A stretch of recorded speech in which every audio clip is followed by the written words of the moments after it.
dan master sektemu, namun orang-orang sektemu ingin aku menyetujui hal lain. Bukankah itu terlalu jauh? Qiu Honglei sangat menyesal. Ini juga bukan yang saya inginkan, tetapi saya tidak berani memberitahu siapapun bahwa Anda menyelamatkan master sekte. Begitu seseorang tahu, maka rahasia ini memiliki peluang besar untuk bocor. Saya khawatir tentang keselamatan Anda di istana. Petik 2. Zuan tahu bahwa dia telah salah paham padanya. Kamu sudah memikirkan semuanya lebih detail daripada aku. Semakin sedikit orang yang tahu tentang sebuah rahasia, semakin baik. Selain itu, ada banyak faksi di Sekte Iblis, jadi siapa yang tahu apakah mereka akan menjual diri atau tidak. Itulah mengapa tetap tersembunyi adalah pilihan yang bijaksana. Qiu Honglei melanjutkan, saya tidak tahu apakah Master sudah memberitahu Anda, tapi dia naik ke posisinya dengan membersihkan banyak faksi. Sekarang dia terluka parah dan hilang, banyak orang mulai gelisah di sekte tersebut. Itu sebabnya bahkan jika dia memberi perintah, orang-orang ini mungkin masih tidak mendengarkan. Petik 2. Zuan mendengus. Orang-orang sekte Anda benar-benar setia. Qiu Honglei menghela nafas ketika dia mendengar sarkasme dalam suaranya. Loyalitas bukanlah keyakinan kami. Pada akhirnya, yang dipercaya semua orang adalah hukum rimba. Siapapun yang memiliki kekuatan lebih memiliki keputusan terakhir. Masih ada beberapa alasan di balik mengapa dunia luar menyebut kami Sekte Iblis. Zuan berkata, kalau begitu, pembenaran macam apa yang dibutuhkan sektemu untuk bekerja denganku? Qiu Honglei menjelaskan, ada anggota dari semua faksi berbeda yang ditangkap. Jika Anda dapat menyelamatkan mereka, maka mereka pasti akan setuju untuk membantu. Petik 2. Zuan mengerutkan kening. Mengapa orang-orang itu belum mati? Setiap percobaan pembunuhan terhadap permaisuri atau putra mahkota adalah pelanggaran yang dapat dihukum dengan 9 generasi eksekusi. Ada begitu banyak orang yang mengawasi para tahanan ini sekarang. Bagaimana mungkin dia bisa menyelamatkan mereka? Qiu Honglei melanjutkan, saya tahu ini juga sangat sulit, jadi jika Anda benar-benar tidak dapat menyelamatkan mereka, itu sudah cukup jika Anda dapat memberi mereka kematian yang mudah dan mencegah mereka menderita lagi. Meskipun mereka tidak dapat melihat apa yang terjadi, mereka dapat membayangkan penderitaan macam apa yang dialami orang-orang itu di dalam penjara kekaisaran. Baik, itu sesuatu yang bisa saya coba lakukan. Zuan setuju. Yun Jianyu memberinya permintaan serupa sebelumnya. Karena dia bisa mendapatkan bantuan dari 2 orang sekaligus, maka itu lebih dari yang bisa dia minta. Oke, saya akan mendiskusikan hal-hal dengan sekte kami sekarang. Anda harus beristirahat sebentar di sini. Qiu Honglei dengan cepat pergi. Karena pusat operasi Sekte Iblis berada di rumah bordil pemerintah ini, banyak tokoh sekte tingkat tinggi ada di sini. Zuan mengangguk. Tidak masuk akal baginya untuk muncul dalam situasi seperti ini, jadi dia hanya tinggal di sini di dekat jendela karena bosan.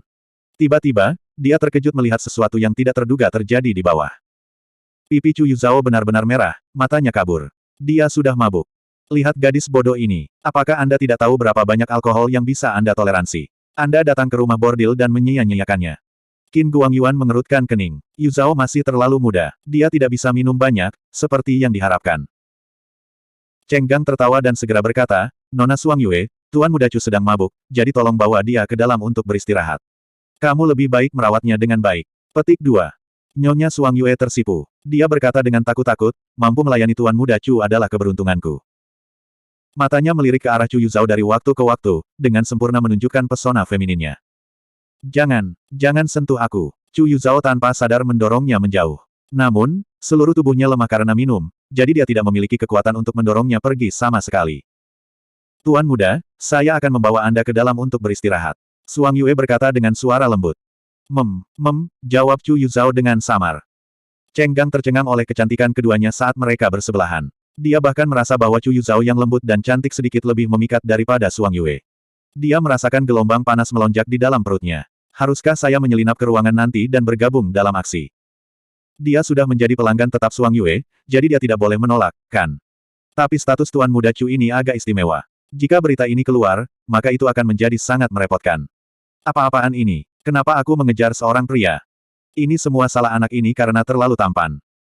Qin Yongde yang sibuk bermain dengan gadis di pelukannya tersentak dari linglungnya. Dia berkata sambil tersenyum, Suang Yue, adik laki-lakiku ini masih belum dewasa.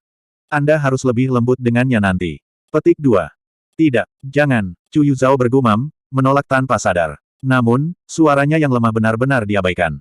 Suang Yue menanggapi dengan senyum manis. Aku selalu lembut, oke. Bagaimana kalau saya memberi Tuan Muda Chu sedikit bonus nanti? Petik 2. Berbicara dengan cara seperti ini di rumah bordil pemerintah benar-benar dapat diterima. Benar saja, yang lain geli seperti yang diharapkan. Mereka semua tertawa terbahak-bahak. Suang Yue membawa Chu Yuzhao ke dalam. Mata Cheng Gang bergerak. Dia mengambil gadisnya dan berjalan menuju pintu masuk juga. Tuan muda, tolong lanjutkan. Aku akan bersenang-senang dulu, hahaha. Vulgar, Qin Guangyuan dan Qin Yongde berkata bersamaan. Tapi mereka berdua tiba-tiba menemukan gadis-gadis di tangan mereka jauh lebih mempesona. Qin Yongde juga tidak bisa menahan diri lagi. Dia bangkit dengan tangan melingkari pinggang dua gadis. Bro, aku juga akan masuk ke dalam, haha. Wajah Qin Guangyuan menjadi gelap. Orang ini tidak memiliki kemauan sama sekali. Dengan status mereka, wanita cantik seperti apa yang belum pernah mereka temui sebelumnya. Apakah ada kebutuhan untuk terburu-buru seperti itu? Tuan muda Qin benar-benar pria yang berpikiran stabil. Gadis di sebelahnya mengulurkan tangannya dan menggerakkan jarinya di sekitar dadanya. Seluruh tubuh Qin Guangyuan menegang. Ahem, gadis-gadis dari rumah bordil pemerintah ini sangat berbeda. Melonggarkan sesekali juga tidak terlalu buruk. Kemudian, dia dibawa ke sebuah ruangan kecil yang terpencil oleh gadis ini. Suara tempat tidur bergetar dengan cepat terjadi. Zuan, yang diam-diam menonton semua ini, tercengang. Gadis-gadis sekte iblis ini benar-benar hebat dalam apa yang mereka lakukan. Bahkan tuan muda yang berpengalaman ini akhirnya tanpa sadar jatuh ke dalam perangkap mereka.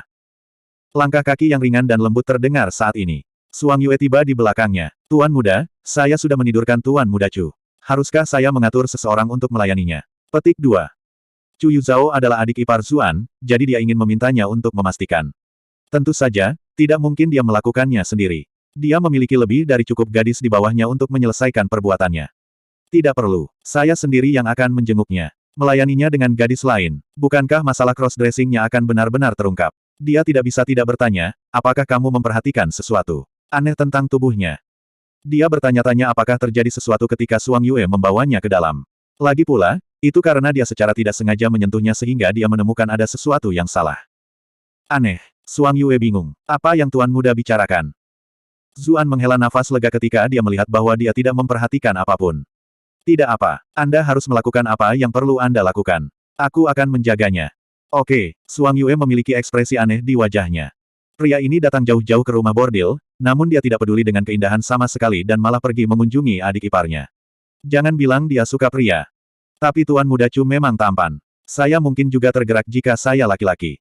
Dia membawa Zuan menuruni tangga. Tiba-tiba, dia melihat sosok gelap bergegas ke kamar Chu Yuzhao. Ekspresi Zuan berubah dan dia dengan cepat bergegas. Cheng Gang baru saja menyelinap ke ruangan ini. Hah? Mengapa Suang Yue tidak ada di sini? Perhatiannya segera beralih ke Chu Yuzhao. Wajahnya lebih cantik daripada ratu pelacur tempat ini. Mulut kecilnya terbuka sedikit, bibir merahnya membuat jantungnya berdebar kencang. Persetan, aku hanya akan merasakan apa yang dirasakan pria lain saat itu. Cheng Gang merasa ada yang tidak beres. Dia tampak jauh lebih daripada biasanya. Biasanya, dia pasti akan merasa keberatan dengan statusnya, namun alkohol membuatnya membuang semua itu. Tuan Muda Chu tetap mabuk, dan dia hanya akan merasakan sedikit rasa sakit di bagian bawah besok. Dia tidak akan mencurigaiku sama sekali. Dia menelan ludah. Dia melepas pakaiannya, dan kemudian dia menerkam ke tempat tidur. Kemudian, sosoknya tiba-tiba membeku. Ia merasakan sebuah tangan mencengkram lehernya. Suara dingin yang menggigit terdengar. Kamu mencari kematian. Cheng Gang ngeri. Dia dengan cepat mengayunkan lengannya ke belakang. Namun, lehernya terasa sakit begitu dia mengayunkannya di tengah jalan. Kemudian, dia pingsan. Zuan melemparkan Cheng Gang yang lemas ke tanah. Dia merasa jijik ketika melihat seberapa tinggi selangkangannya. Dia menginjakan kakinya di atasnya.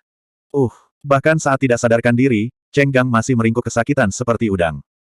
Suang Yue menelan ludah. Pria ini benar-benar menentukan bagaimana mereka akan menghadapi konsekuensi dari ini setelahnya. Bab 652, Konfrontasi. Zuan dengan cepat tiba di samping tempat tidur. Yuzhao. Dia menghela nafas lega ketika dia melihat pakaiannya masih ada. Baru sekarang dia memiliki kesempatan untuk melihatnya dengan hati-hati. Kulitnya putih dengan rona merah muda, bulu matanya panjang dan ikal. Dia tampak seperti boneka yang bagus. Ini terutama benar dengan bibir merah lembabnya yang sedikit terbuka. Saat dia bernapas masuk dan keluar, mereka tampaknya diam-diam menggodanya. Dia tidak bisa menyalahkan Cheng Gang karena menjadi gila. Pria macam apa yang sangat tampan ini? Sementara Zuan memikirkan hal-hal ini dengan ejekan, Chu Yuzhao akhirnya dengan samar membuka matanya. Dia bingung ketika dia melihat bahwa itu adalah Zuan. Suaranya sangat menyenangkan dan lembut. Saudara ipar. Suang Yue merasa merinding di sekujur tubuhnya. Kata-kata pria ini terdengar lebih manis daripada ratu pelacur rumah bordil pemerintah mereka. Apa-apaan? Zuan mencium aroma manis dari mulutnya. Dia mengerutkan kening dan menatap Suang Yue. Anggur macam apa yang kalian sajikan? Suang Yue menjelaskan, ada sedikit obat khusus yang dicampur ke dalam alkohol yang memiliki sifat afrodisiak. Namun, jumlahnya sangat kecil dan tidak akan mempengaruhi rasionalitas seseorang. Saya tidak berharap Cheng Gang menjadi begitu berani hari ini, melakukan ini terhadap seorang pria. Petik 2. Dia berhenti di tengah kalimatnya ketika dia melihat penampilan menawan Chu Yuzhao. Apa-apaan ini? Bahkan seorang wanita akan tergerak untuk melihatnya, apalagi seorang pria. Zuan tiba-tiba menyadari bahwa ini adalah obat yang Qiu Honglei bicarakan sebelumnya, obat yang membuat para pria merasa seperti Suang Yue tidur dengan mereka. Suang Yue memiliki ekspresi khawatir di wajahnya. Tuan muda, status Cheng Gang penting. Bagaimana Anda akan menghadapi situasi ini? Zuan berkata dengan suara mendung, kamu tidak perlu khawatir, aku akan mengurus ini. Anda hanya perlu memberitahu Honglei. Petik 2. Oke, ini adalah apa yang Suang Yue rencanakan untuk dilakukan. Dia dengan cepat pergi setelah mendengar dia mengatakan ini. Kakak, ipar, kenapa kamu ada di sini? Apa aku sedang bermimpi? Chu Yuzhao masih dalam keadaan setengah mabuk. Bermimpi, kamu hampir selesai dikerjakan oleh orang lain dan kamu tidak tahu. Zuan sedikit putus asa. Dia mencoba untuk mendukungnya. Tapi seluruh tubuhnya lemas. Dia jatuh langsung ke pelukannya segera setelah dia menopangnya. Kakak ipar, bagaimana kamu bisa melakukan ini padaku? Aku akan memberitahu kakak. Jangan. Chu Yuzhao berbaring di pelukannya, matanya berputar-putar. Pipinya tampak terbakar. Zuan. Dia bingung. Apakah dia masih bermimpi? Dia dengan tidak sabar membanting telapak tangannya ke bawah. Berat, apa yang kamu pelajari? Mimpi macam apa yang kamu impikan? Petik 2. Dia berpikir bahwa dia akan bangun dari tamparan ini, tetapi dia malah tersenyum bodoh dan berkata, kakak ipar, mengapa kamu memukulku? Apakah ini caramu bermain dengan kakak ipar juga? Zuan benar-benar tidak bisa berkata-kata sekarang. Gadis ini masih berpikir bahwa dia sedang bermimpi. Karena ketidakberdayaan, dia hanya bisa mengambil cangkir teh di sebelahnya. Dia ingin memercikkan ini padanya untuk membangunkannya, tetapi ketika dia melihat wajahnya yang sempurna, dia tidak bisa mengatur resolusinya. Karena itu, dia membantunya minum teh terlebih dahulu, lalu dia mencelupkan jarinya ke dalam teh sebelum menjentikkannya ke wajahnya. Hah, iya, Chu Yuzhao akhirnya tampaknya telah bangun. Kakak ipar, itu benar-benar kamu. Kamu harus bersyukur ini aku, atau kamu akan sangat hancur sehingga kamu bahkan tidak akan bisa meneteskan air mata. Zuan mendengus kesal. Mengapa kamu di sini? Chu Yuzhao tidak melihat Cheng Gang. Dia tiba-tiba menyadari bahwa lengannya melingkari leher kakak iparnya dan melompat ketakutan. Dia dengan cepat mendorongnya menjauh. Orang cabul, lepaskan saya. Zuan. Dia hampir tertawa karena marah. Dia baru saja akan memberi pelajaran pada bocah ini ketika jendelanya pecah. Serangkaian energi pedang melesat ke dalam. Suhu ruangan ini turun beberapa derajat sekaligus. Dia menggigil. Dia berbalik dan dengan cepat menggunakan jari cemerlang, menggenggam pedang panjang pihak lain. Dia melihat siapa itu segera setelah dia akan membalas. Pakaiannya lebih bersih dari salju, rambutnya yang panjang berkibar-kibar di belakangnya. Dia tampak seperti Dewi Surgawi. Itu kamu. Itu kamu. Keduanya berkata bersamaan.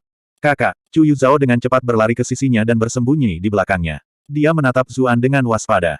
Kakak ini, cabul ini menggertakku. Dia akan memanggilnya saudara ipar lagi, tetapi dia tiba-tiba menyadari bahwa dia baru saja mengambil keuntungan darinya, jadi mengapa dia memanggilnya seperti itu?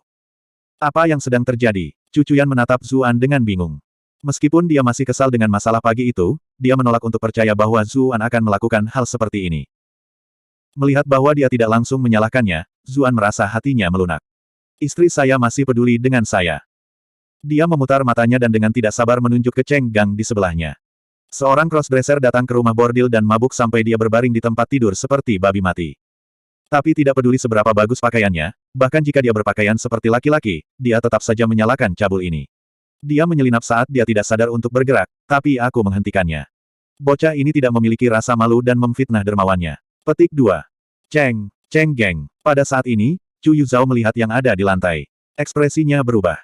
Cucuyan memperhatikan darah di selangkangannya. Dia memiliki gambaran kasar tentang apa yang terjadi. Dia berbalik untuk mengkritik adiknya. Apa yang salah denganmu? Apakah tempat seperti rumah bordil pemerintah adalah tempat yang seharusnya Anda kunjungi? Wajah Chu Yuzhao menjadi pucat pasi. Dia menyadari betapa mengerikan situasi yang baru saja dia hindari. Di bawah kritik kakaknya, dia bergumam, kakak laki-laki tertua dan kakak laki-laki kedua memanggilku. Mereka mengatakan bagaimana kami para pria berstatus tinggi harus datang ke rumah bordil pemerintah. Saya khawatir mereka mungkin curiga, jadi saya mengikuti. Saya mengikuti untuk mendapatkan beberapa pengalaman. Dengan begitu orang lain menyebut rumah bordil pemerintah, saya juga akan menambahkan sesuatu. Zuan melihat keluar jendela. Mengapa saudara-saudara Qin tidak bereaksi setelah semua kebisingan di sini? Cucuyan tertawa karena marah. Bahkan jika kamu khawatir akan ketahuan, kamu seharusnya tidak datang ke rumah bordil pemerintah. Apakah Anda tidak tahu tempat macam apa ini? Saya mendengar bahwa Anda mengikuti sepupu Anda di sini dan bergegas, namun saya masih selangkah terlambat. Syukurlah saudara iparmu ada di sini, kalau tidak. Dia tiba-tiba menatap Zuan dengan curiga. Benar, kenapa kamu di sini? Zuan tertawa malu, saya sedang menyelidiki sebuah kasus, jadi saya mengikuti Cheng Gang ke sini. Mengapa seorang pria yang jujur dan luar biasa seperti saya pergi ke tempat seperti rumah bordil pemerintah? Cucuyan tersenyum ketika dia mendengar bahwa dia tidak di sini untuk bermain-main. Namun, dia masih berkata dengan mendengus, siapa yang pergi bermain-main di Immortal Abode saat itu, dan kemudian berakhir dengan semua masalah ratu pelacur Qiyu Honglei? Zuan menilai dari kepahitan dalam suaranya ketika dia berbicara tentang Qiyu Honglei, dia tahu bahwa dia masih kesal tentang pagi ini. Dia dengan bijaksana menutup mulutnya. Chu Yuzhao berjalan dengan wajah merah. Terima kasih, saudara ipar. Zuan terkekeh dan berkata, saya tidak berani menerima itu. Di mata orang tertentu, aku hanyalah seorang cabul yang tidak baik. Chu Yuzhao meraih lengannya dan mulai mengayunkannya. Maaf, aku salah paham denganmu, kakak ipar. Kakak ipar adalah yang terbaik di dunia. Sekelompok sanjungan keluar dari mulutnya. Dia tahu bahwa dia sedang berusaha keluar dari situasi sulit ini, tetapi untuk beberapa alasan, dia menyukai hal-hal yang dia katakan. Zuan. Anak ini memiliki beberapa keterampilan. Dia memiliki kemampuan alami yang membuat orang lain sulit untuk marah padanya. Dibandingkan dengan cucuyan yang dingin atau Chu Huanzhao yang tomboy, mengapa saudari ketiga ini begitu pandai menjilat? Tapi Anda masih cross-dressing sekarang. Pria yang bertingkah seperti ini sedikit. Cucuyan mengerutkan kening. Cukup, sudah cukup. Berapa umurmu? Berhenti menarik lengan kakak iparmu. Apakah kamu tidak malu? Tawa menawan tiba-tiba terdengar. Oh, Chu Fesmis adalah wanita yang cukup cemburu. Kau bahkan cemburu pada adikmu sendiri. Bulu halus Zuan berdiri. Meskipun dia senang bahwa dia memiliki begitu banyak teman dekat wanita, medan perang semacam ini terlalu menakutkan. Cucuyan tiba-tiba berbalik. Mengapa kamu di sini? Titik-titik terhubung di kepalanya. Mungkinkah dia diam-diam bertemu dengan Ah Su di sini? Wajahnya segera berubah sangat dingin. Anda telah berhasil mengendalikan cucuyan untuk +404+404+404. Ah Su mengatur pertemuan denganku di sini, tentu saja. Qiyu Honglei berkata sambil tersenyum. Dia bersandar manis di bahunya. Ekspresi cucuyan menjadi semakin dingin. Dia seperti gunung berapi yang akan meletus setiap saat. Bab 653, Kehebohan di Ibu Kota. Zuan merasa kulit kepalanya mulai kesemutan, dan dia dengan cepat mendorong Qiyu Honglei menjauh. Honglei, kenapa kamu harus bercanda seperti itu? Yang paling penting saat ini adalah mencari cara untuk keluar dari ini. Putra satu-satunya jenderal pengawal kiri telah lumpuh. Hal seperti itu pasti akan menyebabkan kegemparan besar. Qiyu Honglei tahu bahwa masalah ini hanyalah masalah, jadi dia tidak terus-terusan main-main.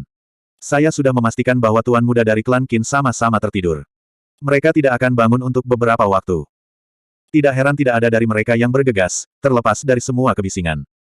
Dia awalnya berpikir bahwa mereka terlalu sibuk dengan gadis-gadis mereka sendiri untuk mengkhawatirkan hal-hal lain. Cucuyan mengerutkan kening. Dia jelas bingung bagaimana wanita ini bisa membuat sepupunya tertidur. Bagaimanapun, mereka juga luar biasa di antara rekan-rekan mereka. Namun, tidak ada yang penting saat ini. Dia menatap Cheng Gang. Katakan saja bahwa akulah yang melakukannya, katanya. Tidak peduli seberapa tangguh jenderal pengawal kiri, dia tidak bisa melakukan apapun pada klan Chu kita. Klan Chu adalah pangkat seorang duke yang telah diturunkan dari generasi ke generasi. Mereka adalah kekuatan besar di kota Bright Moon, dan memiliki pasukan sendiri. Mereka tidak perlu takut pada jenderal pengawal kiri. Zuan masih mempertimbangkan pro dan kontra dari hal ini ketika Qiyu Honglei berkata sambil mencibir, selalu ada desas-desus bahwa nona pertama Chu sangat cerdas, tetapi sepertinya itu tidak terjadi padaku. Ekspresi cucuyan dingin beberapa derajat. Bicaralah dengan benar jika kamu memiliki sesuatu untuk dikatakan. Berhenti berbicara dalam lingkaran. Petik 2. Apakah nona pertama Chu lupa tempat macam apa ini? Kata Qiyu Honglei, ini rumah bordil pemerintah. Jika berita bahwa Cheng Gang dilumpuhkan olehmu di rumah bordil pemerintah tersebar, bukankah reputasimu akan hancur? Wajah cucuyan memucat. Dia sadar bahwa, jika mereka mengumumkan hal seperti itu, segala macam rumor akan mulai berterbangan. Siapapun yang tidak tahu lebih baik secara tidak sadar akan percaya bahwa dia telah dipermalukan oleh Cheng Gang di rumah bordil pemerintah, dan bahwa dia telah menyerang dengan marah. Terima kasih atas pengingatnya, katanya dengan enggan. Terlepas dari perbedaan mereka, dia masih berterima kasih kepada Qiyu Honglei karena menunjukkan hal ini. Qiyu Honglei tertawa lembut. Tidak perlu berterima kasih padaku. Saya hanya tidak ingin Ah Su dibiarkan patah hati. Chu Chuyan menggertakkan giginya karena kesal. Pendapatnya tentang wanita ini telah sedikit berubah, tetapi dia tidak berharap Vixen ini masih begitu menyebalkan. Zuan merenungkan masalah ini untuk sementara waktu. Anggap saja Yu Zhao lah yang melakukan ini. Bagaimanapun, dia adalah pria, jadi kita tidak perlu takut akan rumor liar. Selain itu, mengingat statusnya di klan Qin, mereka pasti akan melindunginya dari dampak apapun, jadi Cheng Xiong tidak akan bisa membalas dendam. Petik 2. Ada satu alasan lain mengapa dia menyarankan ini. Ini akan menciptakan keretakan antara Cheng Xiong dan klan Qin, atau setidaknya, membuat jarak di antara mereka. Dengan begitu, begitu sesuatu terjadi pada Cheng Xiong, klan Qin tidak akan terlalu bersemangat untuk membantu. Chu Chuyan sedikit tidak yakin, tapi dia tahu betapa seriusnya masalah ini, dan dia tidak akan membiarkan Zuan memprovokasi klan Cheng sendiri dan membuat musuh dari klan sebesar itu. Terutama karena dia telah membantu adik perempuannya sejak awal. Dia mengangguk. Oke. Setelah mengetahui kebenarannya, Chu Yuzhao sangat membenci Cheng Gang, dan tentu saja tidak keberatan dengan hal ini. Mereka menyelesaikan beberapa detail, dan hanya berpisah hingga larut malam. Mereka masing-masing memiliki tugas sendiri untuk diurus. Zuan memperhatikan bahwa Chu Chuyan ingin mengemukakan sesuatu yang lain beberapa kali, tetapi setiap kali ragu-ragu. Dia menyeka keringat dingin di dahinya. Syukurlah isu Cheng Gang telah mengalihkan perhatian mereka. Jika tidak, kedua wanita itu akan menyebabkan Armageddon. Dia harus lebih berhati-hati mulai sekarang. Memiliki seorang gadis yang menggantung di setiap lengan memang terasa luar biasa, tetapi dia benar-benar tidak bisa membiarkan mereka saling bertabrakan.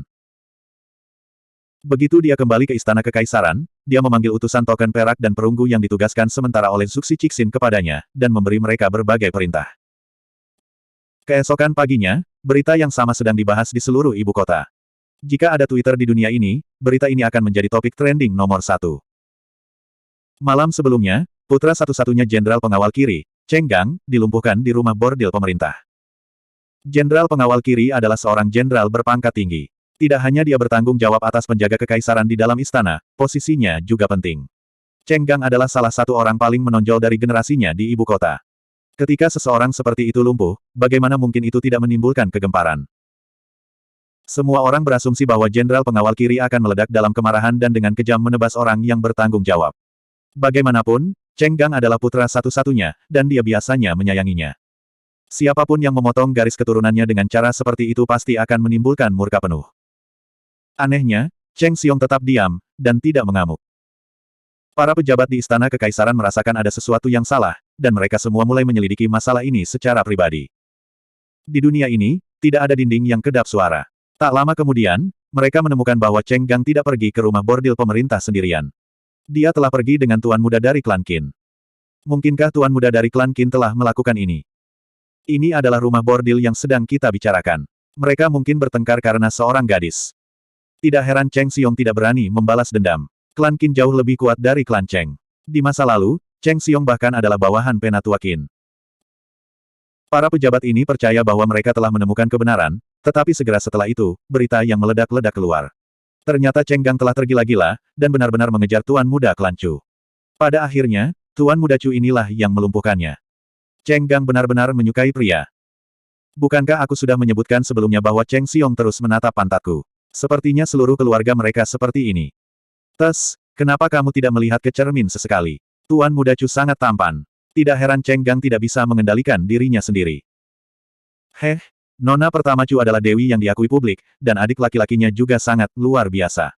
Jika seseorang dapat merenggut kedua saudara kandung ini, bukankah mereka akan hidup di surga setiap hari? Chu Yuzhao tidak pernah menyangka bahwa dia akan menjadi terkenal dengan cara ini. Di masa lalu, hanya tuan muda di ibu kota yang tahu tentang daya tarik alaminya. Sekarang, semua orang di ibu kota penasaran seperti apa penampilannya. Mereka penasaran siapa yang bisa membuat Cheng Gang kehilangan akal sehatnya dan mengejar seorang pria. Sampai tingkat tertentu, daya tariknya, seperti yang disebutkan dalam rumor tentang dirinya, bahkan melampaui kakak perempuannya. Ini semua salah kakak ipar bodoh itu. Bagaimana saya bisa keluar mulai sekarang? Kata Chu Yuzhao, menghentakkan kakinya kesal. Dia sangat malu dengan desas-desus ini bahwa rumah itu akan runtuh karena semua injakannya. Chu Chuyan menahan keinginannya untuk tertawa dan berkata, ini salahmu karena pergi ke tempat seperti itu. Ini bukan tempat Anda seharusnya berada. Jika saudara iparmu tidak menyelamatkanmu, kamu akan berada dalam situasi yang jauh lebih mengerikan sekarang. Wajah Chu Yuzhao memerah. Kamu benar, tapi, bagaimana aku bisa bertemu seseorang di masa depan? Dia benar-benar menderita kematian sosial. Bahkan Murong Qinghe memandangnya dengan aneh. Dia tidak bisa menahannya lagi. Ah, ini sangat menyebalkan. Dia melompat ke tempat tidur dan menarik selimut menutupi dirinya, seolah bersembunyi di sana adalah satu-satunya cara untuk menghindari rasa malunya. Cucuyan tidak bisa menahan tawa ketika dia melihatnya berguling di tempat tidurnya. Dia melihat keluar jendela, ingin tahu apa yang akan dilakukan Zuan mulai sekarang. Tidak butuh waktu lama baginya untuk mengetahuinya. Begitu pengadilan kekaisaran mengetahui masalah ini, mereka mengirim penguasa kota untuk mengawasi kasus ini. Lagi pula, mengingat status khusus korban, masalah itu menuntut penjelasan yang tepat. Tuan kota ditempatkan di tempat yang sangat sulit. Di satu sisi adalah putra satu-satunya jenderal pengawal kiri, sementara di sisi lain adalah pewaris tiga adipati negara bagian. Apa yang harus dia lakukan? Dia juga sangat tidak berdaya. Namun, dia adalah seseorang yang bertahan di tempat seperti ibu kota, yang dipenuhi dengan pemain kuat, dengan menjadi fleksibel. Dia dengan cepat memikirkan sesuatu. Jika dia tidak mampu menyinggung klan Qin atau klan Chu, lalu bisakah dia melakukan sesuatu tentang rumah bordil pemerintah? Karena itu, dia memerintahkan polisinya untuk menangkap ratu pelacur dan semua gadis lain yang terlibat, berniat untuk menyalahkan mereka. Dengan begitu, dia bisa menyelesaikan kasus ini, dan meninggalkan jalan keluar bagi kedua belah pihak. Adapun gadis-gadis dari rumah bordil pemerintah, kepolosan atau kesalahan mereka tidak menjadi masalah bagi para pejabat tinggi ini. Harus melayani di rumah bordil pemerintah sudah cukup menyedihkan. Bahkan mungkin membantu mereka dengan mengirim mereka dalam perjalanan lebih awal, sehingga mereka dapat bereinkarnasi dan hidup dengan baik di kehidupan selanjutnya. Sayangnya, meskipun rencana ini tampak masuk akal, ada perkembangan yang tidak terduga. Ketika polisi tiba, Ratu Pelacur Leng Xuangyue tidak bisa ditemukan. Bahkan gadis-gadis yang pernah bertugas di kediaman itu telah pergi. Yang lebih aneh lagi adalah fakta bahwa banyak barang di dalam kediaman telah sengaja dihancurkan, seolah-olah mereka mencoba menyembunyikan beberapa rahasia. Para polisi segera memusatkan perhatian penuh pada kasus ini, dan akhirnya menemukan petunjuk dalam bentuk surat yang setengah terbakar. Agaknya, orang-orang yang melarikan diri terlalu terburu-buru, dan tidak punya waktu untuk memverifikasi bahwa semuanya telah dihancurkan. Ketika mereka memeriksa isinya, mereka menemukan bahwa orang-orang ini tampaknya terkait dengan para pembunuh yang telah menyerang istana beberapa hari yang lalu. Mereka dengan cepat melaporkan hal ini kepada penguasa kota. Tuan kota segera menyadari bahwa dia memiliki kasus besar di tangannya, dan dengan cepat melaporkan temuannya ke pengadilan kekaisaran. Seluruh pengadilan gusar ketika mereka mengetahui hal ini. Kaisar sangat marah, dan memerintahkan utusan bordir untuk menyelidiki masalah ini sepenuhnya. Bab 654, bersedia bahkan menjual sendiri. Utusan bordir cukup kesal untuk memulai setelah menjadi sasaran Cheng Xiong. Bagaimana mereka bisa membiarkan kesempatan ini pergi?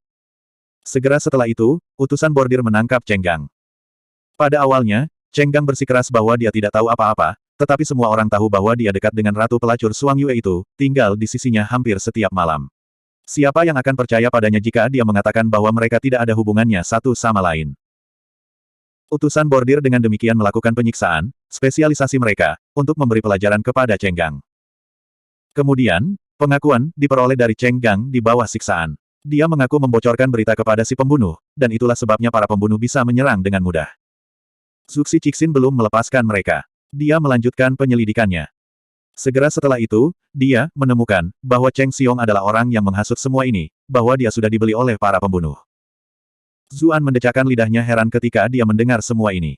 Orang ini cukup kejam. Cheng Xiong menargetkan utusan bordir, dan sekarang, dia membalas dendam 10 kali lipat. Memiliki sekutu seperti ini memberinya rasa damai yang aneh. Tentu saja, memiliki tipe orang seperti ini sebagai musuh akan sangat memusingkan. Cheng Xing terkejut dan marah, namun dia tidak bisa mengganggu penyelidikan utusan bordir sama sekali. Karena itu, dia segera mulai menghubungi semua koneksinya. Bagaimanapun, dia adalah salah satu personel penting Raja Qi. Meskipun saudara-saudara klan Qin cukup kesal dengan apa yang terjadi di rumah bordil pemerintah, mereka tidak bisa membiarkan Zuxi Cixin menyakiti Raja Qi. Dengan demikian, faksi Raja Qi juga bangkit. Banyak orang mengangkat dendam antara Cheng Xiong dan utusan bordir, mengatakan bahwa membiarkan mereka menyelidiki masalah ini akan mengganggu keadilan publik. Di pengadilan, faksi Raja Qi dan pihak putra mahkota semuanya membaca kutipan dari klasik satu demi satu. Mereka jelas berada di ambang mengutuk satu sama lain ke neraka, namun mereka masih tidak mengucapkan kata-kata kotor.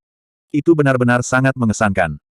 Kemudian, bahkan Kaisar sangat tertekan di bawah semua kebisingan.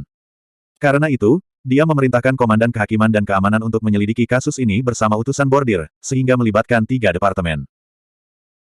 Komandan Kehakiman adalah salah satu dari 9 menteri yang bertanggung jawab atas hukuman dan penjara, struktur peradilan tertinggi dari otoritas pusat. Ini mirip dengan Mahkamah Agung Dunia kemudian. Petugas keamanan bertanggung jawab atas keamanan publik ibu kota, sehingga mereka mengabaikan ibu kota dan pejabat daerah sekitarnya. Ini setara dengan Kementerian Keamanan Publik Dunia, Kantor Kejaksaan, Komisi Inspeksi Disiplin, dan organisasi serupa lainnya. Sementara itu, utusan bordir adalah organisasi rahasia keluarga kerajaan, setara dengan penjaga seragam bordir dan Biro Timur Tiongkok kuno yang terkenal. Ketiga kelompok ini sekarang bekerja sama. Ini adalah sesuatu yang belum pernah terlihat sebelumnya. Komandan kehakiman dengan cepat mengambil Cheng Gang. Mereka tidak seperti utusan bordir dengan interogasi mereka dengan siksaan, tetapi lebih ramah. Mereka tidak hanya merawat Cheng Gang, mereka bahkan membawakannya makanan dan minuman. Mengabaikan segalanya, Komandan kehakiman Jiang Boyang berada di bawah faksi Raja Qi. Segera setelah itu, Komandan kehakiman membatalkan keputusan utusan bordir. Lebih jauh lagi, mereka mengkritik utusan bordir karena memeras pengakuan atas dendam pribadi mereka. Zuxi Cixin jelas mengklaim bahwa ini adalah fitnah. Pada saat yang sama, dia membalas, mengklaim bahwa mereka bersekongkol untuk kepentingan pribadi, karena Cheng Xiong sering membengkokkan hukum demi kepentingan mereka. Kedua faksi ini memulai bentrokan besar lainnya di pengadilan. Yang terjadi selanjutnya adalah penyelidikan dari petugas keamanan. Semuanya dipindahkan dari komandan kehakiman ke petugas keamanan. Cheng Gang jatuh dari surga ke neraka lagi. Setelah tinggal dengan komandan kehakiman selama beberapa hari dan dirawat dengan semua jenis obat-obatan, luka-lukanya dari utusan bordir sudah cukup banyak sembuh. Namun sesampainya di tempat petugas keamanan, ia langsung dipukul begitu sampai. Luka yang telah berkeropeng kembali terbuka. Dia berteriak minta ampun. Setelah pengalamannya yang seperti neraka dengan utusan bordir, dia tahu bahwa menggertakkan giginya dan menahan rasa sakit sama sekali tidak berguna. Dia masih harus berbicara pada akhirnya. Satu-satunya perbedaan adalah apakah dia akan mengaku setelah dia tidak tahan lagi, atau menyelamatkan dirinya dari rasa sakit. Karena itu, petugas keamanan dengan cepat memperoleh pengakuan lisan bahwa dia berkolusi dengan para pembunuh, dan dia bertindak di bawah dorongan ayahnya. Fraksi Raja Qi terkejut dan marah. Bagaimanapun, petugas keamanan dulunya adalah salah satu dari anak buah mereka, tetapi upaya pembunuhan terhadap Zuan ketika dia pertama kali memasuki istana membuat dia kehilangan peran ini. Petugas keamanan sebelumnya dipindahkan ke posisi supervisor petugas. Petugas keamanan yang baru diangkat adalah Cao Xing, ayah dari guru kecil putra mahkota, jadi dia pasti berada di pihak putra mahkota. Sekarang dia diberi kesempatan ini, dia pasti akan memanfaatkannya sepenuhnya. Namun, masih ada beberapa murongtong, bawahan masa lalu petugas keamanan di sana. Segera setelah itu, ada orang yang mencela penyelidikan Cao Xing sebagai pengakuan yang diperoleh dari penyiksaan. Pengadilan dengan demikian memasuki kegemparan lain. Setelah mendengarkan penjelasan Zuan tentang apa yang terjadi selama periode ini, Yun Jianyu yang berambut panjang berjalan ke jendela dan menatap ke arah ruang singgasana yang jauh. Ada seringai di wajahnya. Para pejabat pengadilan itu semua berbicara tentang kasih sayang, tugas, kepatutan, dan integritas, namun mereka semua bertindak di bawah kepentingan egois. Kekacauan seperti itu suatu hari akan menyebabkan bencana. Petik 2. Zuan berkata, dengan kaisar yang paling berkuasa mengawasi mereka, bencana macam apa yang bisa terjadi bahkan jika orang-orang ini berdebat.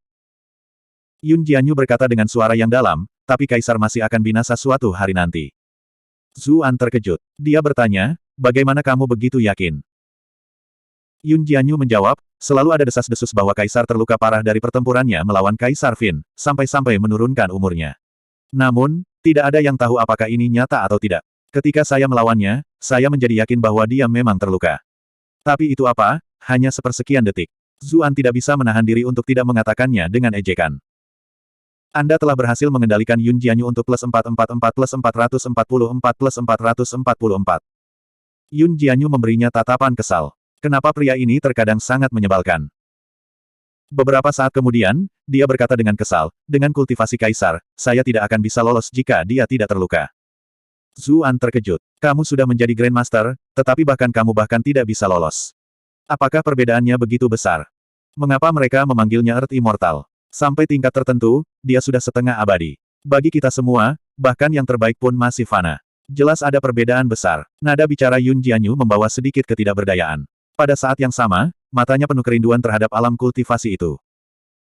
Dia tersentak dari linglung beberapa saat kemudian dan menatap Zuan dengan penuh arti. Syukurlah, Sutra Phoenix Nirvana Anda tidak dapat memberinya keabadian sejati, atau jika kaisar tidak mati, maka orang-orang seperti kita tidak akan pernah memiliki kesempatan untuk bangkit. Zuan tahu bahwa dia masih berusaha mendapatkan informasi darinya. Karena itu, dia menjawab, tenang, dia tidak bisa mendapatkan keabadian melalui Sutra Phoenix Nirvana saya. Tentu saja, apakah dia bisa mendapatkannya sendiri atau tidak adalah cerita yang berbeda. Yun Jianyu menghela nafas lega ketika dia mendapatkan konfirmasinya lagi. Zuan tiba-tiba menyadari sesuatu. Apakah Kaisar akan mati atau tidak bukanlah sesuatu yang harus dia khawatirkan. Yang harus dia fokuskan adalah kasus Cheng Gang. Ngomong-ngomong, meskipun ayah Cheng Gang telah dinyatakan bersalah oleh utusan bordir dan petugas keamanan, Komandan Kehakiman akan bersikeras bahwa tidak ada kejahatan. Meskipun Cheng Xiong telah ditahan, dengan kebuntuan ini, bukankah kita masih kehilangan bukti yang penting dan menentukan? Terus terang, pembalasannya terhadap Cheng Xiong sudah dilakukan dengan sangat sukses. Dia hampir seketika menjatuhkan jenderal pengawal kiri yang mulia dan melemparkannya ke penjara. Namun, faksi Rajaki memiliki kekuatan besar, jadi dia tidak tahu apakah Cheng Xiong benar-benar akan dinyatakan bersalah pada akhirnya. Senyum misterius muncul di mata Yun Jianyu. Saya tidak berpikir itu sesuatu yang sulit sama sekali. Zuan mendengarkan dengan telinga tertusuk. Dia menjadi tidak sabar ketika dia melihat bagaimana dia dengan sengaja membuatnya tegang. Kakak Sekte Master, tolong beritahu saya. Aku sekarat karena ketegangan. Ketika dia melihat betapa gugupnya dia, Yun Jianyu merasa sedikit lebih nyaman. Dia terlalu menderita selama hari-hari ini bersamanya, diombang-ambingkan sampai bahkan cara berpikirnya sangat berubah. Apakah kamu lupa tentang orang-orang dari Sekte Suci yang ditangkap? Kata Yun Jianyu. Buktinya selalu ada. Kami hanya harus melihat apakah Anda akan memanfaatkannya atau tidak. Petik 2. Zuan merasa seolah-olah aliran listrik mengalir di kepalanya. Dia baru saja akan menangkapnya, namun sepertinya itu lewat. Jadi, dia hanya bisa bertanya pada Yun Jianyu. Saya harap kakak Sekte Master dapat memberi saya ajaran Anda. Yun Jianyu tampak puas dengan sikapnya. Dia kemudian berkata, temukan cara untuk menghubungi mereka. Selama mereka mengaku berkolusi dengan Cheng Xiong, maka Cheng Xiong pasti akan mati. Zuan menatap Yun Jianyu dengan rumit. Wanita ini sangat kejam sehingga dia bahkan akan menjual orang-orangnya sendiri. Para tawanan itu sudah ditakdirkan, namun dia masih ingin memanfaatkan mereka sebaik mungkin bahkan sebelum mereka mati. Bab 655, Perangkap Madu Pria. Tetapi meskipun dia memikirkan ini, Zuan masih berkata, tetapi mengapa orang-orang itu mendengarkan saya? Saya tidak bisa hanya memberitahu mereka tentang hubungan di antara kami. Petik 2. Setelah menjadi sasaran Cheng Xiong, dia mengerti bahwa ada terlalu banyak orang pintar di ibu kota. Sedikit kelemahan akan dengan mudah mengakibatkan malapetakannya.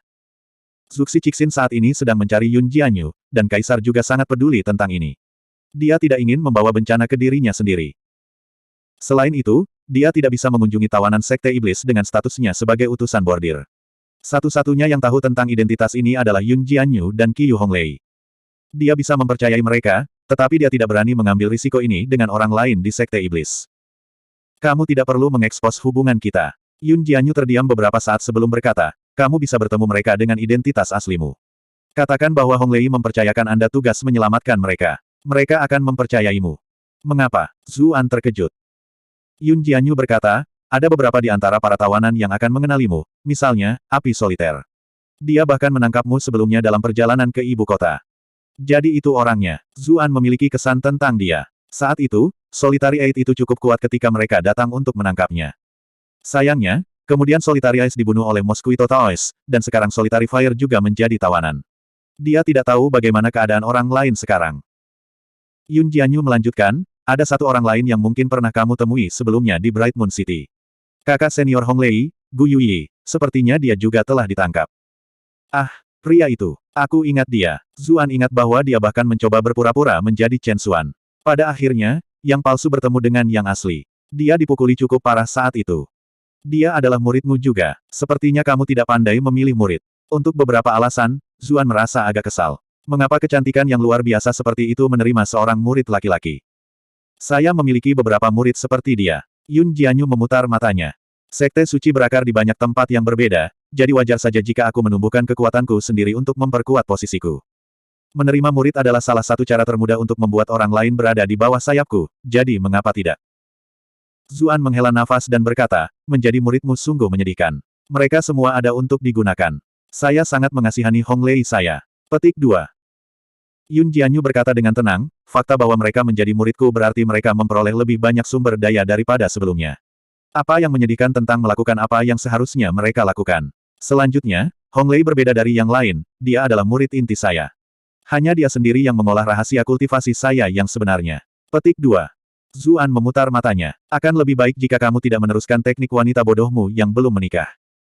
Dia tiba-tiba memikirkan sesuatu. Yun Jianyu mengolah godaan iblis surgawi. Nama skill ini sepertinya mirip dengan salah satu skill Daji. Apakah mereka memiliki semacam koneksi?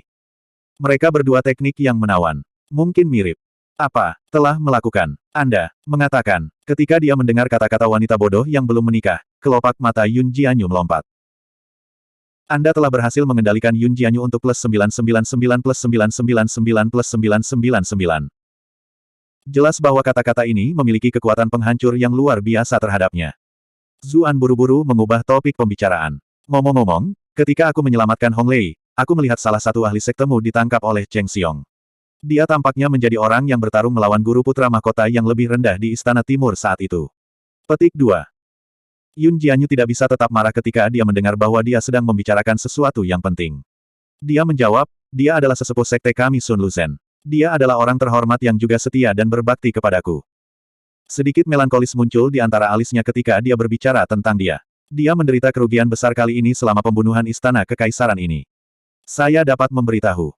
Zuan ingat bagaimana Sun Luzhen memiliki kesempatan untuk melarikan diri, namun dia membiarkan dirinya ditangkap demi keselamatan Qiyu Honglei. Dia tidak bisa tidak berkata, menurut apa yang saya tahu, Sekte Iblis Anda memiliki banyak individu yang kuat. Mengapa hanya sejumlah orang yang bergabung dalam operasi ini? Dia ingat Qiyu Honglei menyebutkan bahwa ada wakil pemimpin sekte, utusan kiri dan kanan, raja, tetua, dan 8 soliter. Dia tidak melihat raja atau utusan ini selama serangan ini. Yun Jianyu menghela nafas. Sudah saya katakan sebelumnya bahwa sekte kami memiliki banyak faksi. Meskipun saya adalah pemimpin sekte, saya tidak dapat memutuskan banyak hal dengan kata-kata saya sendiri. Pembunuhan di Istana Kekaisaran adalah sesuatu yang tidak disetujui banyak orang. Meskipun saya menjalankan rencana ini dengan menggunakan otoritas saya sebagai master sekte, faksi lain tidak terlalu antusias tentang masalah ini. Saya hanya bisa membuat mereka menahan bala bantuan musuh. Saya dan orang-orang pribadi saya adalah satu-satunya yang melakukan operasi utama. Zuan mendengus. Aku tidak menyangka bahkan seorang Grandmaster sepertimu masih harus menjalani kehidupan yang tertahan seperti itu. Yun Jianyu berkata dengan kesal, Kaisar adalah nomor 1 di dunia, namun masih ada begitu banyak hal yang dia tidak berdaya sebelumnya. Bagaimana mungkin seseorang yang hidup di dunia ini memiliki segalanya sesuai keinginannya? Zuan memberinya tatapan khawatir. Lalu menurut apa yang kamu katakan, kamu telah kehilangan banyak orang pribadimu selama serangan ini. Anda terluka parah sekarang juga. Bagaimana Anda masih akan tetap sebagai Master Sekte? Petik 2. Yun Jianyu berkata dengan bangga, selama saya tidak mati, sekte lainnya tidak memiliki kesempatan untuk memanjat saya. Zuan berpikir dalam hati, mengapa kamu memasang bendera untuk dirimu sendiri? Bagaimana jika seluruh sekte menentang Anda ketika Anda kembali dan Anda menjadi nol? Saya tidak benar-benar ingin melihat itu terjadi. Tetapi setelah memikirkannya, dia menyadari bahwa kultivasinya masih tinggi. Dia memang merasakan ketakutan yang tidak berdasar. Perhatiannya beralih ke kasus itu. Ada hal lain yang mengganggu untuk dikhawatirkan. Pembunuh yang ditangkap semuanya ada di tangan Jenderal Penjaga Kanan Guozi. Aku bahkan mungkin tidak bisa bertemu dengan mereka. Yun Jianyu mendengus. Bukankah hubunganmu dengan Putri Mahkota cukup baik? Hanya merayu dia dan mulai dari sisi itu. Cheng Xiong berada di bawah faksi Raja Qi, jadi kamu bukan satu-satunya yang ingin menyingkirkannya. Zuan terkejut. Dia terkekeh dan berkata, Kakak Sekte Master, dengan betapa cerdas dan bijaksananya Anda, saya tidak berpikir pria manapun yang menikahi Anda akan berani mengejar gadis lain. Kalahkan. Aku akan mengobati lukaku. Yun Jianyu mengusirnya dengan ekspresi kesal. Jika ada orang lain yang mengatakan ini padanya, mereka pasti sudah mati. Sayangnya, setelah tinggal di sekitar bocah ini akhir-akhir ini, dia secara bertahap mulai terbiasa dengan cara bercandanya yang terus-menerus. Dia masih memiliki harga dirinya sebagai senior, jadi dia tidak bisa membunuhnya. Karena itu, dia hanya bisa mengusirnya. Zuan meninggalkan halaman sambil tersenyum. Dia tidak mencari putri mahkota dengan identitasnya sebagai token emas 11 seperti yang dia sarankan, melainkan berubah menjadi pakaian sekretaris putra mahkotanya. Dia tiba di Istana Timur. Tutor putra mahkota yang lebih rendah masih terluka dan tidak bisa mengadakan kelas. Putra mahkota besar yang gemuk dengan senang hati bermain-main dengan Kasim yang lebih rendah. Setelah memberi mereka pandangan, dia memutuskan untuk mencari putri mahkota. Dia menyatakan siapa dia dan berjalan masuk. Dia melihat putri mahkota menopang wajahnya dengan tangannya dan saat ini menatap kosong keluar jendela. Saat angin sepoi-sepoi bertiup dari jendela, dia sepertinya bisa samar-samar melihat bulu matanya yang halus. Zuan menghela nafas. Mungkin melelahkan baginya untuk memiliki tipe suami seperti itu. Dia mengeluarkan batuk ringan untuk mengumumkan kedatangannya. Putri mahkota tersentak dari linglungnya. Tangannya disilangkan di depan dan dia menegakkan punggungnya. Dia memulihkan penampilan bermartabatnya yang biasa. Apa itu? Zuan menatap para pelayan dan Kasim di sekitarnya dengan bingung. Aku punya sesuatu yang penting untuk didiskusikan dengan Putri Mahkota sendirian. Putri Mahkota mengerutkan kening. Namun, pintu itu masih terbuka. Tidak mungkin Putri Mahkota bisa berbicara dengan pria lain sendirian dengan aturan istana. Aku benar-benar memiliki sesuatu yang penting untuk dikatakan kepada Putri Mahkota. Zuan mengambil beberapa langkah lebih dekat, karena masalah ini benar-benar tidak dapat didengar oleh orang lain. Putri Mahkota menjadi sedikit tidak senang. Apa yang sedang kamu lakukan? Tetap di sana dan bicara. Wanita ini cukup berhati-hati terhadap orang lain. Zuan berkata, apakah Putri Mahkota tahu tentang kehebohan baru-baru ini atas kasus Cheng Xiong? Bab 656, Pengakuan. Putri Mahkota memberinya pandangan. Bahkan jika kamu mengatakan itu gempar, bagaimana mungkin aku tidak tahu? Zuan menggunakan kesempatan ini untuk bertanya, lalu apakah Putri Mahkota merasa bahwa Cheng Xiong dapat dihukum? Putri Mahkota selalu memperhatikan masalah ini. Bagaimanapun, sampai tingkat tertentu, ini mempengaruhi pertempuran antara Putra Mahkota dan Raja Qi. Dia tetap diam sejenak, tetapi dia masih menggelengkan kepalanya dengan ringan pada akhirnya. Meskipun utusan bordir dan petugas keamanan telah menganggapnya bersalah, Komandan Kehakiman dengan tegas percaya bahwa dia adalah korban yang dijebak. Tidak ada cukup bukti juga. Mereka hanya bisa menyatakan Cheng Gang bersalah paling banyak dan tidak bisa menjatuhkan Cheng Xiong. Petik 2. Faksi Raja Qi sangat kuat. Mereka memiliki klan Qin sebagai kepala militer, asisten rahasia kiri Sekretariat Kekaisaran Yu Xuanchong, Direktur Sekretariat Lian Yu, Kepala Ajudan Pei Zheng, dan banyak lagi tokoh besar yang memimpin peran penting mereka masing-masing. Mereka bahkan memiliki pendukung yang lebih tua dengan kedudukan moral yang luar biasa dan reputasi dari klan Kekaisaran yang mendukung mereka. Bagaimana mereka bisa membiarkan Cheng Xiong mereka dituduh secara salah? Meskipun ayahnya menghubungi klan Liu, klan Meng, Raja Liang, dan banyak lainnya di pengadilan, anak buah mereka melawan dengan sengit, mereka masih tidak bisa menghukum Cheng Xiong. Murong Tong dipindahkan dari posisi vitalnya sebagai petugas keamanan, yang telah membuat faksi Raja Qi menderita pukulan keras. Bagaimana mereka bisa melihat jenderal pengawal kiri mereka dipindahkan juga? Itulah mengapa hanya Cheng Gang yang akan dihukum. Ini sudah merupakan konsensus yang dicapai oleh faksi Putra Mahkota. Dia menjadi kesal ketika dia memikirkan hal ini. Dia berkata dengan kesal, mengapa kamu bertanya tentang hal-hal ini? Zuan tersenyum dan berkata, apakah Putri Mahkota ingin Cheng Xiong bersalah, atau Anda ingin dia tidak bersalah? Ekspresi Putri Mahkota tenggelam. Untuk apa kamu berbelit-belit? Apakah menteri penting seperti Jenderal Cheng bersalah atau tidak akan diputuskan oleh pengadilan? Apa hubungannya denganku? Zuan menghela nafas. Terserah, saya pikir Putri Mahkota ingin menghukum Cheng Xiong atas kejahatannya, jadi saya punya cara yang baik. Sekarang, sepertinya aku terlalu memikirkannya. Dia berjalan keluar setelah mengatakan ini. Ekspresi Putri Mahkota berubah ketika dia melihat sosok belakangnya. Pada akhirnya, dia berkata, tunggu, apakah kamu benar-benar punya cara? Zuan berhenti. Dia berbalik untuk melihatnya. Apakah Putri Mahkota merasa bahwa aku akan membuang waktuku di sini dan bercanda tentang masalah seperti ini? Putri Mahkota mengerutkan kening. Meskipun dia menemukan pria ini menjengkelkan, dia jelas bukan orang bodoh seperti Putra Mahkota. Memang tidak mungkin baginya untuk melakukan sesuatu yang begitu tidak berarti. Namun, dia masih memiliki keraguan. Kenapa kamu mau membantuku? Zuan berkata sambil tertawa, bagaimana jika aku mengatakan itu karena Putri Mahkota cantik? Ekspresi Putri Mahkota segera berubah. Apakah kamu tahu bahwa kamu telah melakukan kejahatan besar yang tidak menghormati? Anda telah berhasil mengendalikan Bilinglong untuk plus 700 poin kemarahan. Zuan melihat bahwa meskipun dia marah, dia tidak memanggil pengawal kekaisaran. Syukurlah ini adalah wanita yang tahu bagaimana menimbang pro dan kontra. Putri Mahkota, tolong jangan marah. Sebenarnya, alasan saya untuk membantu Anda sangat sederhana. Apakah Putri Mahkota sudah melupakan identitasku saat ini? Identitasmu. Putri Mahkota tercengang. Kemudian, dia ingat bahwa dia adalah sekretaris Putra Mahkota. Dia seharusnya sudah menjadi bagian dari faksi Putra Mahkota. Dia jelas harus membantu Putra Mahkota demi masa depannya sendiri. Dengan demikian, dia merasa lega. Meskipun aku mempercayai motifmu, aku meragukan kompetensimu. Zuan merendahkan suaranya. Yang saya butuhkan hanyalah Putri Mahkota untuk membantu saya mengatur pertemuan dengan para pembunuh yang ditangkap. Selain mencegah statusnya sebagai Sir Eleven terungkap, alasan lain mengapa dia bertemu Putri Mahkota dengan identitas ini adalah karena dia ingin meningkatkan statusnya di dalam Istana Timur. Dia tidak ingin menjadi teman belajar si gendut bodoh selamanya. Hanya dengan membiarkan Putri Mahkota dan kekuatan di belakangnya mengetahui nilainya, lebih banyak rencana akan berjalan. Temui para pembunuh itu. Putri Mahkota bingung. Zuan berkata, Putri Mahkota seharusnya memiliki cara untuk meyakinkan Jenderal Penjaga Kanan Guo Zi, kan? Semua pembunuh itu berada di bawah manajemennya sekarang. Orang normal tidak bisa bertemu dengan mereka. Jenderal Pengawal Kiri sudah menjadi seseorang di bawah faksi Raja Qi. Kecuali Kaisar tiba-tiba kehilangan akal sehatnya, tidak mungkin dia akan membiarkan Jenderal Penjaga Kanan berada di faksi Raja Qi juga. Putri Mahkota mengerutkan kening. Apa yang ingin kamu lakukan dengan mereka? Zuan menggelengkan kepalanya. Aku tidak bisa memberitahumu sekarang, karena jika aku memberitahumu, maka itu tidak akan berhasil. Putri Mahkota akan mengerti semuanya nanti.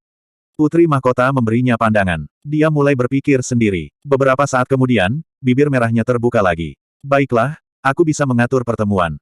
Namun, jika Anda berbohong kepada saya akan melaporkan kekasaran Anda kepada Kaisar. Bahkan makhluk abadi pun tidak akan bisa menyelamatkanmu saat itu.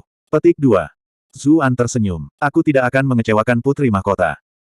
Putri Mahkota kemudian mengatur agar para penjaga membawa Zuan ke penjara. Ketika dia melihat bahwa penjaga yang memimpin memiliki lingkaran hitam di sekitar matanya, Zuan sangat gembira. Oh, bukankah penjaga kekaisaran ini Piao dan penjaga Jiao? Dua penjaga kekaisaran yang lebih rendah tepatnya adalah Jiao Sigun dan Piao Duandiao. Piao Duandiao tidak bisa menahan senyumnya juga. Jadi itu Tuan Su, suatu kehormatan akhirnya bisa bertemu dengan Anda. Di sebelahnya, Jiao Sigun tidak bisa menahan diri untuk tidak berkata, kamu bahkan belum pernah mendengar namanya sebelumnya, apa maksudmu itu suatu kehormatan? Wajah Piao Duandian menjadi gelap. Bukankah kita bertemu beberapa hari yang lalu? Berhentilah bertengkar denganku. Jiao Sigun mendengus. Aku tidak bertengkar, aku hanya tidak ingin melihatmu berpura-pura. Piao Duandiao tidak ingin memperhatikannya lagi. Dia berkata kepada Zuan sambil tersenyum, Tuan Zu benar-benar patut ditiru. Anda baru berada di Istana Timur selama beberapa hari, tetapi Anda sudah mendapatkan kepercayaan Putri Mahkota. Kami bersaudara belum pernah ditugaskan untuk menjadi penjaga menteri penting. Dia memperhatikan bahwa Jiao Sigun akan mengatakan sesuatu lagi dan segera menatapnya. Diam, atau aku tidak akan membawamu ke rumah bordil pemerintah lagi. Jiao Sigun berkata, sekarang sesuatu yang begitu besar terjadi di rumah bordil pemerintah, siapa yang berani pergi ke sana? Apakah kamu bodoh? Piao Duandiao. Zuan tidak bisa menahan senyum ketika melihat dua badut ini. Dia tidak tahu bagaimana Putri Mahkota bertahan dengan mereka selama ini. Dia terbatuk ringan dan berkata, Saudara Piao terlalu formal. Ini hanya untuk mendapatkan beberapa informasi untuk Putri Mahkota. Istana belum terlalu damai baru-baru ini, jadi aku harus merepotkan kalian berdua kali ini. Petik 2. Kamu terlalu baik, kamu terlalu baik. Dada Piao Duandiao mencuat sedikit lebih jauh ketika dia mendengar apa yang dikatakan Zuan. Ketika mereka tiba di penjara kekaisaran, Jenderal Pengawal Kanan Guozi sudah menerima berita itu dan sedang menunggu di sini. Dia menangkupkan tangannya ketika dia melihat Zuan. Tuan Su. Zuan membalas sapaan itu dengan terkejut. Jenderal Guo menggangguku dengan kesopananmu. Hah, Jenderal, mengapa kamu terlihat seperti ini? Petik 2. Bagaimanapun, ini adalah Jenderal Penjaga Kanan yang mulia. Status dan otoritasnya jauh lebih tinggi daripada Sekretaris Putra Mahkota. Hanya beberapa hari sejak pertemuan terakhir mereka, namun lingkaran hitam pria ini tampak seperti lingkaran hitam Piao Duandiao. Rambutnya juga berantakan dan berminyak, jelas sudah lama dia tidak keramas. Jenggotnya juga acak-acakan. Dia tampak seperti berusia 1 dekade. Guozi membawanya ke samping. Dia menghela nafas dan berkata dengan suara rendah, Yang Mulia memerintahkan saya untuk menyelidiki serangan Istana Timur, tetapi saya belum menemukan petunjuk apapun. Pembunuh itu bersikeras bahwa mereka bertindak di bawah Raja Qi, namun ketika mereka ditanya bagaimana Raja Qi mendorong mereka, mereka selalu menjawab bahwa mereka tidak tahu. Jenis pengakuan ini dengan jelas menjebak Raja Qi, jadi bagaimana saya bisa melaporkannya ke atas? Tidak ada orang bodoh di Istana Kekaisaran, jadi dia tahu bahwa para pembunuh sedang menjebak Raja Qi. Jika dia berani mengeluarkan pengakuan lisan ini, maka faksi Raja Qi akan segera membalas. Namun, dia juga mengerti apa yang diinginkan Kaisar, jadi dia tidak bisa mengatakan bahwa Raja Qi sama sekali tidak bersalah. Itu sebabnya dia terjebak dalam dilema. Saya mendengar Putri Mahkota mengatakan bahwa Anda memiliki cara untuk membuka mulut para pembunuh ini. Dia bertanya dengan penuh semangat. Zuan memiliki gambaran kasar tentang apa yang dia pikirkan. Tidak heran pria ini tampak seperti dia akhirnya bertemu penyelamatnya. Aku bisa mencobanya. Guozi sangat gembira. Tuan Su, tolong cepat masuk. Ketika mereka melihat betapa antusiasnya Guozi membawa Zuan masuk, Piao Duandiao dan Jiao Sigun di luar penjara kekaisaran saling memandang dengan cemas. Mereka berkata pelan, mengapa Jenderal Penjaga Kanan memperlakukannya dengan sangat baik. Kita mungkin harus berpegang erat pada pelindung ini di masa depan. Petik 2. Diduakan. Jiao Sigun secara mengejutkan tidak memperdebatkan hal ini. Zuan mengikuti Guozi turun. Ketika dia memasuki penjara kekaisaran, dia menangkupkan tangannya dan berkata, Jenderal Guo, saya ingin berbicara dengan para pembunuh ini secara pribadi. Guozi mengangguk dan berkata, tidak apa-apa. Putri Mahkota sudah memberitahuku. Namun, Tuan Su, Anda harus berhati-hati. Para pembunuh itu semuanya adalah orang-orang yang kejam. Zuan menyuarakan tanggapannya. Guozi hendak pergi, tetapi suara ketakutan dan panik terdengar dari dekat. Jangan pukul aku lagi. Aku akan mengakui semuanya. Saya ingin bertemu Tuan Guo. Bab 657, Interogasi. Zuan melihat sekeliling penjara kekaisaran saat dia mengikuti Guozi masuk. Ini bukan penjara standar, melainkan tempat di mana istana untuk sementara menyimpan penjahat. Ada satu tingkat di atas tanah, dan banyak tingkat di bawah tanah. Saat mereka secara bertahap mengikuti tangga ke bawah, sinar matahari memudar. Mereka bisa merasakan dingin dan lembabnya suasana penjara. Dinding di sekitarnya semuanya dibangun dari bongkahan batu besar. Dia samar-samar bisa melihat beberapa formasi dari permukaannya. Mereka tidak hanya mencegah orang luar menggali, itu juga mencegah pembudidaya elemen tanah melarikan diri. Dia melihat noda merah gelap pada alat penyiksaan di sepanjang jalan, jelas darah para penjahat, memberikan tempat ini semacam perasaan menyesakkan. Guozi menjatuhkan Zuan. Ceritan seseorang yang akan mengaku terdengar saat ini. Guozi mengungkapkan kegembiraan yang luar biasa. Dia dengan cepat bergegas dan tidak memperhatikan Zuan lagi. Zuan mengerutkan kening dan dengan cepat mengikuti. Kutukan orang lain samar-samar bisa terdengar. Pusaka sialan. Apakah kamu tahu berapa banyak saudara kita yang mati yang kamu kecewakan? Tuanmu telah menunjukkan perhatianmu selama ini. Apakah ini caramu membalasnya? Ada semua jenis kutukan cabul bercampur. Setiap orang yang berhubungan dengan individu ini dikutuk berkali-kali. Guozi mendengus. Dia mengambil cambuk dari samping dan mengirimnya meronta-ronta. Kalian semua lebih baik tutup mulut. Benar saja, suara-suara itu menjadi sunyi. Mereka sudah tidak memiliki banyak kekuatan tersisa setelah disiksa hari demi hari. Mereka baru saja mencaci maki karena marah. Sekarang setelah mereka melampiaskan kemarahan itu, mereka bahkan tidak bisa mengumpulkan kekuatan untuk melakukan itu. Guozi membawa salah satu dari mereka ke ruangan yang terisolasi. Zuan mengikuti karena penasaran. Guozi menatapnya, tetapi dia tidak mengatakan apa-apa. Ini adalah seseorang yang diperkenalkan oleh Putri Mahkota, jadi karena dia mempercayainya, itu berarti dia adalah salah satu dari mereka. Zuan menilai anak muda yang berlumuran darah ini. Ekspresinya segera menjadi aneh. Jadi itu adalah seseorang yang dia kenal. Ini adalah senior Qiu Honglei, Gu Yuyi yang dia temui sebelumnya di Bright Moon City. Gu Yuyi juga melihatnya. Ekspresinya segera berubah sangat. Guozi berkata dengan dengusan berat, kamu mengatakan bahwa kamu siap untuk mengaku. Anda dapat berbicara sekarang. Petik 2. Mata Gu Yuyi bergerak. Dia segera menunjuk Zuan. Dia. Bagaimana dengan saya? Zuan berjalan sambil tersenyum. Dia merapikan pakaiannya, seolah-olah dia sedang membersihkan debu. Gu Yuyi melihat liontin batu giok di pinggangnya. Ekspresinya bercampur dengan keterkejutan, alarm, dan kejutan yang menyenangkan. Jika seseorang tidak melihatnya sendiri, maka sulit untuk membayangkan bahwa satu orang dapat menunjukkan begitu banyak ekspresi. Bagaimana dengan dia? Guozi bingung. Gu Yuyi tersentak dari linglungnya. Siapa dia? Kenapa dia ada di sini? Guozi menghela nafas lega dan berkata, itu bukan urusanmu. Bagaimanapun, dia adalah seseorang yang dapat dipercaya. Cepat dan katakan padaku apa yang harus kamu akui. Gu Yuyi menjawab, oh. Saya ingin mengatakan bahwa Anda benar-benar tidak boleh terus memukul kami. Kami sudah mengatakan semua yang harus kami katakan. Orang yang mendorong kami sebenarnya adalah Raja Qi. Petik 2. Guozi sangat marah sehingga dia malah tertawa. Kau ingin mempermainkanku. Dia tidak pernah berpikir bahwa inilah alasan anak ini secara khusus memanggilnya. Dia sangat marah cambuknya meronta-ronta dengan kejam di pihak lain. Kami benar-benar sudah menceritakan semuanya. Tuan Guo, kenapa kamu tidak percaya padaku? Kamu masih main-main. Ah. Saat dia melihat Gu Yuyi berteriak terus-menerus, ekspresinya melesat ke arahnya dari waktu ke waktu, Zuan tahu bahwa sudah waktunya. Dia terbatuk ringan dan berkata, Jenderal Guo, bagaimana kalau Anda membiarkan saya mencoba orang-orang malang yang menyedihkan ini? Anda, Guozi ragu. Dia sudah menginterogasi orang-orang ini selama beberapa hari tanpa mendapatkan informasi yang berarti. Baru saja, dia bahkan dikacaukan. Dia benar-benar tidak berani percaya bahwa Zuan punya solusi. Tidak ada salahnya untuk mencobanya. Zuan memiliki ekspresi tulus di wajahnya. Guozi berpikir bahwa inilah alasan mengapa Putri Mahkota mengirimnya untuk memulai. Dia menyerahkan cambuk di tangannya. Tentu, pukul mereka sebanyak yang kau mau dan disiplinkan mereka. Tidak apa-apa bahkan jika kamu menyakiti mereka. Petik 2. Kelopak mata Zuan melompat. Bisakah orang ini tidak berhenti pada saat-saat aneh seperti itu? 1. Ketika Guozi pergi, Zuan membawa Gu Yuyi yang benar-benar lemas kembali ke selnya. Ada banyak orang terikat pada rak kayu dan saat ini mengalami siksaan dari para sipir. Salah satunya kurus dan tinggi, rambutnya agak merah. Dia adalah api soliter yang dia temui sebelumnya dalam perjalanan ke ibu kota. Ada orang lain yang memiliki cambang panjang. Meskipun dia berada di balik jeruji besi, masih ada aura berani dan kuat yang datang dari ekspresinya. Ini kemungkinan besar yang dibicarakan oleh penatua Sun Luzhen Yun Jianyu dari sekte tersebut.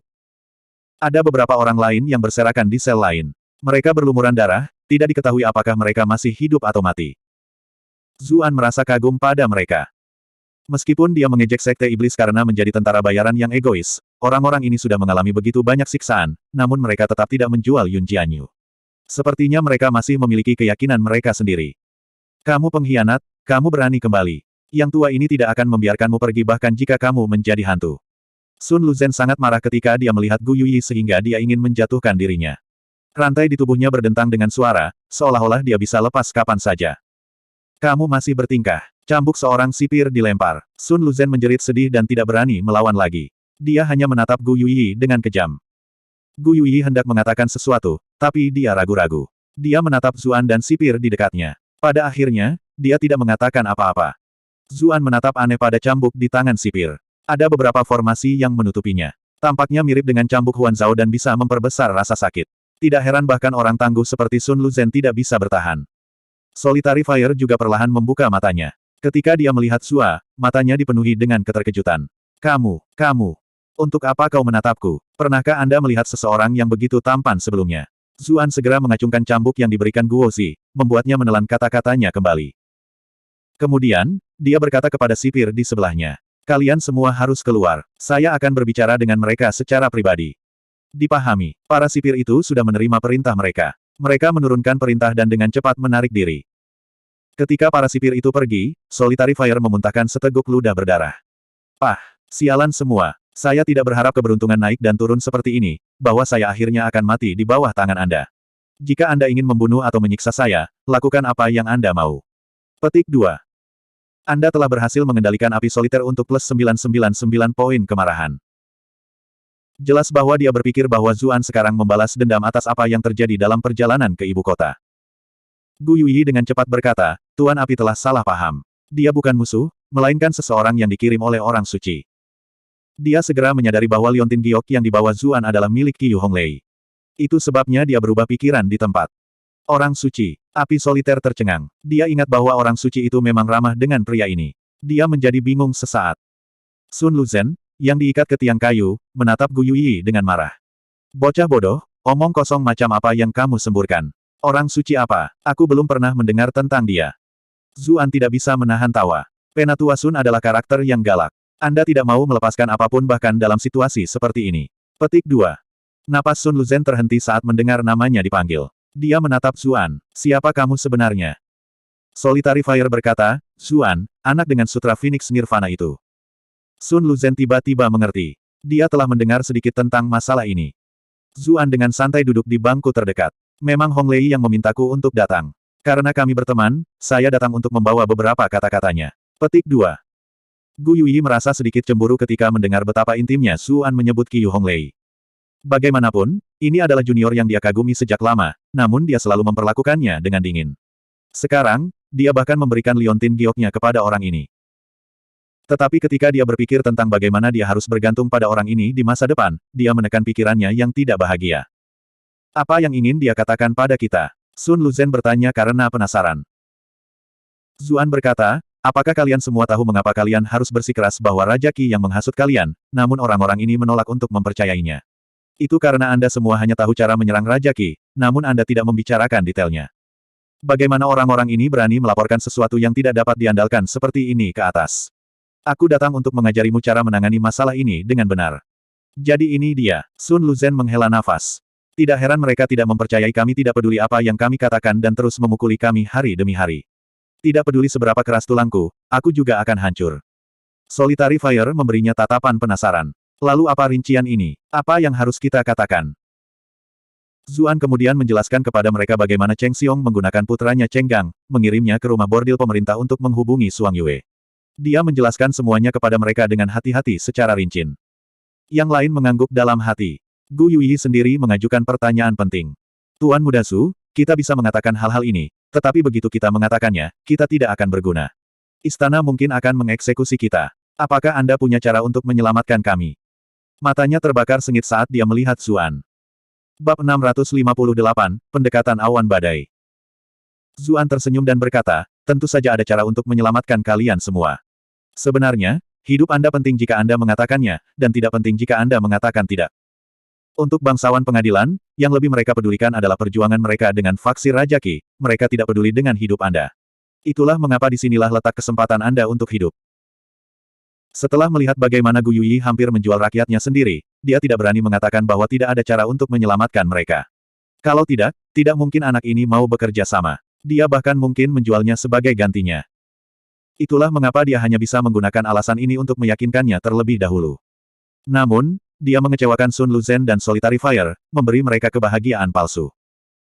Gu Yuyi memperoleh harapan untuk bertahan hidup ketika dia mendengar ini. Dia segera menjadi sangat gembira. Tuan Muda Zhu benar-benar bintang keberuntungan kita. Kami tahu bahwa Anda adalah seseorang yang luar biasa saat pertama kali kami melihat Anda saat itu di Bright Moon City. Hahaha, ini bagus. Dia sangat bersemangat sehingga sulit baginya untuk berbicara. Zuan memutar matanya. Dia pasti tidak ingat orang ini begitu ramah dengannya di Bright Moon City. Anak ini akan membunuhnya. Sun Luzhen berkata, terima kasih Tuan Muda Zhu karena tetap setia dan membantu kami. Saya tidak tahu bagaimana membalas kebaikan ini. Solitary Fire berkata, saya telah menyinggung Anda sebelumnya dalam perjalanan ke ibu kota. Tuan Muda Zhu, tolong jangan pedulikan pelanggaran orang kecil seperti saya. Yang ini akan berterima kasih selamanya. Keinginan untuk bertahan hidup adalah naluriah. Jika mereka tidak harus mati, maka itu jelas merupakan solusi terbaik. Tuan terlalu sopan. Maafkan aku karena tidak bisa mengobati lukamu, kalau tidak mereka akan curiga. Zuan meminta maaf. Dia akan merasa tidak enak jika dia tidak bisa menyelamatkan mereka, namun dia sama sekali tidak berdaya untuk menyelamatkan mereka. Cedera kecil ini bukan apa-apa. Mereka semua tertawa. Apa yang paling ditakuti manusia adalah kurangnya harapan. Sekarang mereka tahu bahwa ada peluang untuk diselamatkan, mereka tidak terlalu peduli betapapun terlukanya mereka. Setelah mendiskusikan detailnya dengan mereka, Zuan meninggalkan mereka untuk memberitahu Guozi. Guozi terkejut ketika dia mendapatkan pengakuan mereka. Dia hanya mengizinkan Zuan untuk mencobanya. Dia tidak berharap orang ini benar-benar membuka mulut mereka. Yang lebih sulit dipercaya adalah bahwa mereka benar-benar mengakui hubungan mereka dengan Cheng Xiong. Ekspresinya menjadi sangat rumit. Tuan Zhu, apakah ini benar-benar yang mereka katakan? Zuan tersenyum. Apakah itu penting? Guozi dengan cepat menyadari sesuatu. Benar, ini sama sekali tidak penting. Fraksi Putra Mahkota berusaha menemukan cara untuk berurusan dengan Raja Qi. Dia juga secara kasar menebak niat yang mulia. Cheng Xiong seharusnya ditangani sejak awal. Sekarang, satu lagi sakit kepalanya ditangani. Ini adalah berita bagus.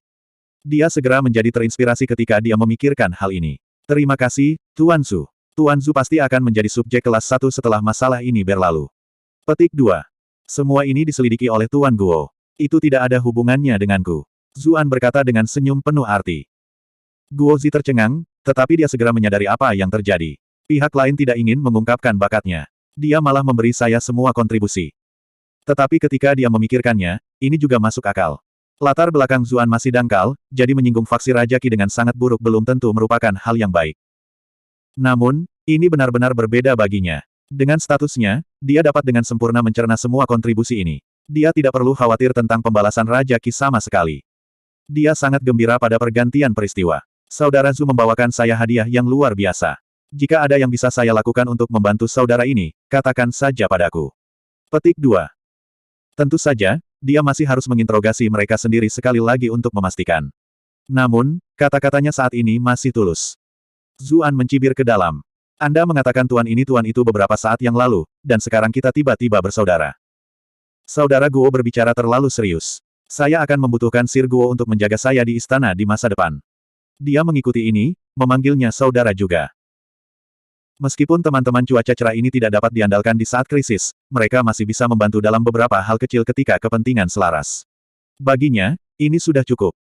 Mereka berdua mengobrol dengan gembira di jalan keluar. Piao Duandiao dan Jiao Sigun benar-benar tercengang ketika mereka melihat seberapa dekat keduanya. Dalam perjalanan kembali, Piao Duandiao tidak bisa tidak bertanya, Tuan Zhu, apakah Anda sudah mengenal Tuan Guo? Zuan menggelengkan kepalanya. Sama sekali tidak. Lalu kenapa dia terdengar sangat antusias saat berbicara denganmu? Jiao Sigun bertanya dengan rasa ingin tahu.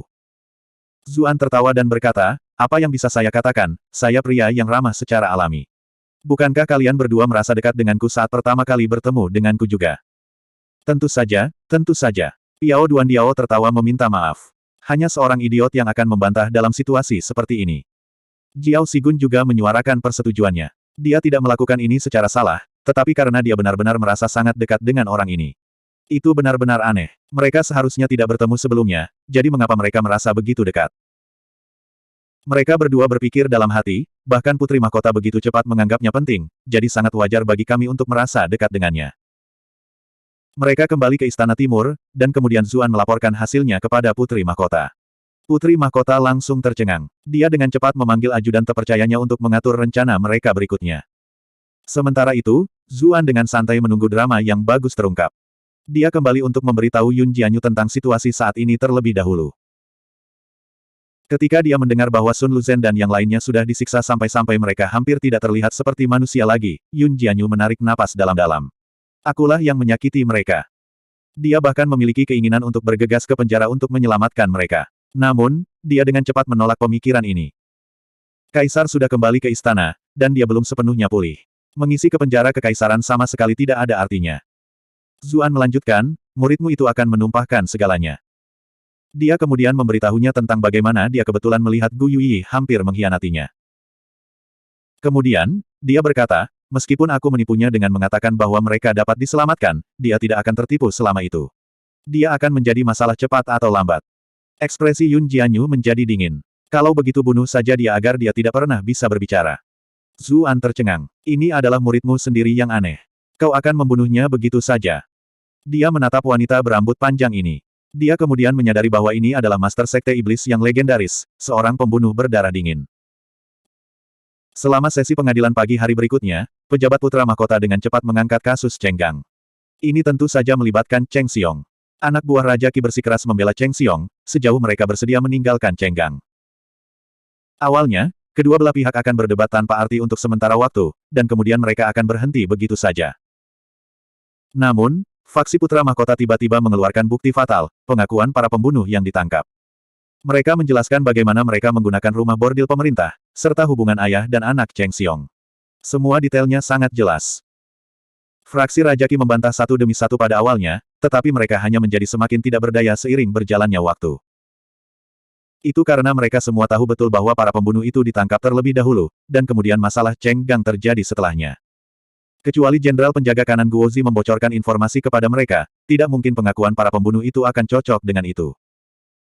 Semua orang tahu bahwa Guozi adalah seseorang yang berada langsung di bawah Kaisar. Jika mereka mencurigainya, bukankah mereka curiga bahwa Yang Mulia menjebak Cheng Xiong? Siapa yang akan melakukan hal bodoh itu? Ini apalagi fakta bahwa para pembunuh itu akan mati sejak awal. Jadi mengapa mereka mendengarkan kata-kata Guozi? Itulah mengapa faksi Raja Qi pada akhirnya mundur. Beberapa foto besar saling bertukar pandang. Karena Cheng Xiong tidak dapat diselamatkan, maka mereka akan menerima hal terbaik berikutnya, memutuskan hubungannya dengan Raja Qi sehingga dia tidak menyeretnya lebih jauh. Jelas bahwa Kaisar tidak berencana menggunakan ini sebagai kesempatan untuk menyerang Raja Qi secara langsung. Pengadilan dengan cepat mencapai keputusan. Cheng Xiong dan putranya berkolusi dengan para pembunuh dalam menyerang Permaisuri dan Putra Mahkota. Mereka akan dihukum dengan 9 generasi eksekusi. Untungnya, ayah dan anak itu saling bergantung dan tidak memiliki banyak orang di klan mereka. Adapun mereka yang terkait, mereka yang akan dieksekusi, mereka yang dikirim ke perbatasan untuk berperang dikirim. Zuan dan Yun Jianyu mengobrol sambil minum teh. Yun Jianyu menatapnya dan berkata dengan acuh tak acuh, apa, kamu tidak tahan melihat hasil ini? Aku memang merasa sedikit tidak nyaman. Zuan menjadi diam. Sebagai seseorang dari dunia yang beradab, membunuh seluruh keluarga dengan mudah masih sulit diterima. Yun Jianyu menuangkan secangkir teh untuknya. Begitulah dunia ini. Jika kamu tidak membunuhku, maka aku akan membunuhmu. Jika Cheng Xiong berhasil menjebakmu lebih awal, maka orang yang klannya akan diberantas adalah kamu. Zuan berkata dengan senyum pahit, tapi sampai tingkat tertentu, dia tidak benar-benar menjebak saya. Aku, berkolusi, dengan kalian. Cara berpikirmu benar-benar aneh. Yun Jianyu memberinya ekspresi terkejut. Cheng Xiong tidak menyerangmu karena dia benar-benar tahu tentang hubunganmu dengan kami. Motifnya hanya karena dia membutuhkan kambing hitam. Bahkan jika Anda tidak bersalah, dia akan tetap memilih Anda. Pada akhirnya, Anda berdua hanyalah bidak catur dalam pertempuran antara Kaisar dan Raja Qi. Apakah Anda hidup atau mati bukanlah pilihan yang bisa Anda buat sendiri. Anda harus mencari cara untuk hidup di papan catur ini lebih lama, tidak khawatir tentang kematian bidak catur lainnya. Petik 2. Ekspresi Zuan berubah. Saya mendapat manfaat dari saran Anda. Yun Jianyu tersenyum. Heh, kamu hanya menunjukkan rasa hormat padaku di saat-saat seperti ini. Zuan hendak mengatakan sesuatu sambil tertawa kecil, tapi tiba-tiba dia mendengar suara Kasim Wen. Tuan 11, Yang Mulia telah memanggil Anda ke ruang belajar kekaisaran. Zuan dan Yun Jianyu saling bertukar pandang. Kemudian, dia tiba di pintu masuk. Sepanjang jalan, dia bertanya, Eun Chuh Wen, mengapa Yang Mulia tiba-tiba memintaku? Ekspresi Kasim Wen tetap tidak berubah. Orang yang rendah hati ini tidak tahu. Zuan kesal saat melihat Kasim ini berpura-pura tidak mengenalnya. Orang ini menerima suap cukup cepat, namun dia segera menjadi bermusuhan begitu sesuatu terjadi. Tapi dia juga menyadari sesuatu. Bukankah sikap pihak lain merupakan jenis peringatan itu sendiri? Benar saja, Kasim Wen berjalan di depan, bibirnya bergerak sedikit.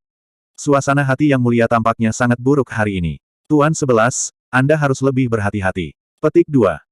Bab 659, bergantung pada seutas-utas. Zuan merasa kepalanya kosong. Kaisar yang mencarinya pada waktu seperti ini jelas bukan hal yang baik. Dia tidak bertanya lebih jauh kepada Kasim Wen tentang apa yang diinginkan Kaisar. Dia sudah bersyukur bahwa dia memberitahunya hal-hal ini, jadi dia seharusnya tidak menyusahkan pria ini lagi. Lebih jauh lagi, dia mungkin juga tidak tahu apa yang sebenarnya dipikirkan Kaisar. Mereka berdua tiba di ruang belajar kekaisaran. Kasim Wen pergi ke depan untuk melaporkan kedatangannya terlebih dahulu. Dia dengan cepat kembali keluar dan memberitahu Zuan, Yang Mulia mengundang Tuan Su masuk. Setelah mengatakan ini, dia memberinya tatapan, semoga berhasil. Zuan mengeluarkan tawa pahit. Sekarang setelah keadaan seperti ini, dia hanya bisa menguatkan dirinya dan masuk. Ketika dia tiba di dalam ruang belajar kekaisaran, dia melihat bahwa itu bukan lagi cermin perunggu, melainkan Kaisar sendiri yang membaca sebuah laporan. Ketika Zuan masuk, Kaisar tidak bereaksi sama sekali, seolah-olah dia hanya udara kosong. Zuan berdiri di samping dan membungkuk. Subjek ini memberi hormat kepada Yang Mulia. Kaisar masih tidak menanggapi. Zuan menelan ludah. Aku sudah selesai. Alasan orang ini tidak bahagia mungkin karena aku. Dia menatap lurus ke bawah dan tidak mengatakan apa-apa, tetap diam untuk mencegah situasi ini menjadi lebih buruk. Beberapa saat kemudian, Kaisar mengangkat kepalanya untuk melihatnya. Ketika dia melihat bagaimana dia bertindak, dia tertawa karena marah. Biasanya, para pejabat pengadilan itu gemetar ketakutan dan rasa hormat, namun Anda berdiri di sana seperti bukan urusan siapa-siapa. Zuan menjawab, saya takut saya akan mengganggu Yang Mulia dari membaca laporan Anda. Kamu sama licinnya seperti biasa. Kaisar mendengus. Bagaimana penyelidikan yang saya tugaskan kepada Anda? Zuan memikirkan kata-katanya, dan kemudian perlahan berkata, saya sudah menemukan beberapa petunjuk. Jenderal pengawal kiri Cheng Xiong berkolusi dengan para pembunuh melalui putranya, Cheng Gang. Dia bertukar informasi dengan rumah bordil pemerintah. Kaisar menolak untuk mengungkapkan apapun setelah mendengar penjelasannya. Lalu bagaimana dengan motifnya? Zuan menjawab, Cheng Xiong adalah anggota penting dari faksi Raja Qi. Saya yakin dia ingin menggunakan pembunuhan itu untuk menyingkirkan putra mahkota sehingga Raja Qi dapat naik tahta. Kaisar memberinya tatapan dingin. Apakah Anda menuduh adik laki-laki saya sendiri, seorang raja yang dihormati dan bijaksana? Bagaimana kurang ajar? Petik 2. Anda telah berhasil mengendalikan Zhao Han untuk plus 444 poin kemarahan. Zuan mendengus di dalam. Apakah Kaisar ini benar-benar akan mengenakan penampilan seperti ini bahkan dalam situasi ini? Semua orang di dunia ini tahu bahwa Anda dan Raja Qi sudah seperti air dan api, bahwa Anda ingin menyingkirkannya. Untuk siapa Anda menampilkan pertunjukan ini? Tentu saja, ejekan adalah ejekan. Dia akan mencari kematian jika dia mengatakan semua ini dengan lantang. Dia hanya bisa melanjutkan berdasarkan situasi dan berkata, subjek ini tidak berani menebak dengan sia-sia apakah Raja Qi benar-benar orang di balik semua itu, tetapi ini adalah deduksi yang paling cocok. Yang Mulia melemparkan laporan di tangannya ke atas meja. Kamu telah menemukan alasan yang sangat bagus, dan kamu bahkan memberitahuku motif yang masuk akal. Jika itu orang lain, mereka mungkin percaya apa yang Anda katakan. Sayangnya, saya tahu bahwa Raja Qi tidak akan pernah melakukan hal sebodoh itu. Zuan tercengang. Bukankah Raja Qi akan menerima manfaat paling banyak jika putra mahkota meninggal? Kaisar tampaknya telah menebak pikirannya dan berkata, saya memiliki banyak putra, dan tidak ada kekurangan yang tajam dan kuat di antara mereka. Lalu mengapa, saya memilih putra mahkota? Petik 2. Kepala Zuan mulai bergerak cepat. Dia dengan cepat mengingat apa yang dia diskusikan dengan cucuyan dalam perjalanan ke ibu kota. Karena siapa mendiang Kaisar, Raja Qi memang berhak atas suksesi. Satu-satunya hal yang bisa dilawan oleh Kaisar adalah hak putra sulungnya untuk suksesi. Putra mahkota adalah putra tertua Kaisar, itulah sebabnya dia adalah pewaris tahta. Dia memiliki hukum di pihaknya juga, jadi faksi Raja Qi tidak punya pilihan selain mengakui fakta ini juga. Tetapi jika Kaisar tidak menempuh jalan ini dan malah memilih agar putra-putranya bersaing dalam kecemerlangan dan kebijaksanaan, siapa yang bisa dibandingkan dengan Raja Qi? Kaisar berkata dengan dingin, kamu adalah orang yang cerdas, jadi aku yakin kamu mengerti. Itulah sebabnya jika sesuatu terjadi pada putra mahkota saat ini, maka saya memiliki alasan yang dapat dibenarkan untuk beralih ke jenius yang lebih cerdas untuk menjabat sebagai putra mahkota yang baru, karena dia adalah penerus berikutnya. Apakah Anda pikir Raja Qi akan melakukan sesuatu yang begitu bodoh? Petik 2. Zuan langsung berkeringat dingin, karena dia juga mengerti apa yang sedang terjadi sekarang. Raja Qi kemungkinan juga tidak ingin putra mahkota saat ini mati. Justru karena putra mahkota yang bodoh inilah begitu banyak anggota pengadilan yang berpengetahuan dan berpengalaman khawatir tentang masa depan mereka. Ini adalah dasar mengapa mereka memilih untuk berpihak pada Raja Qi. Jika putra mahkota menjadi seseorang yang cerdas.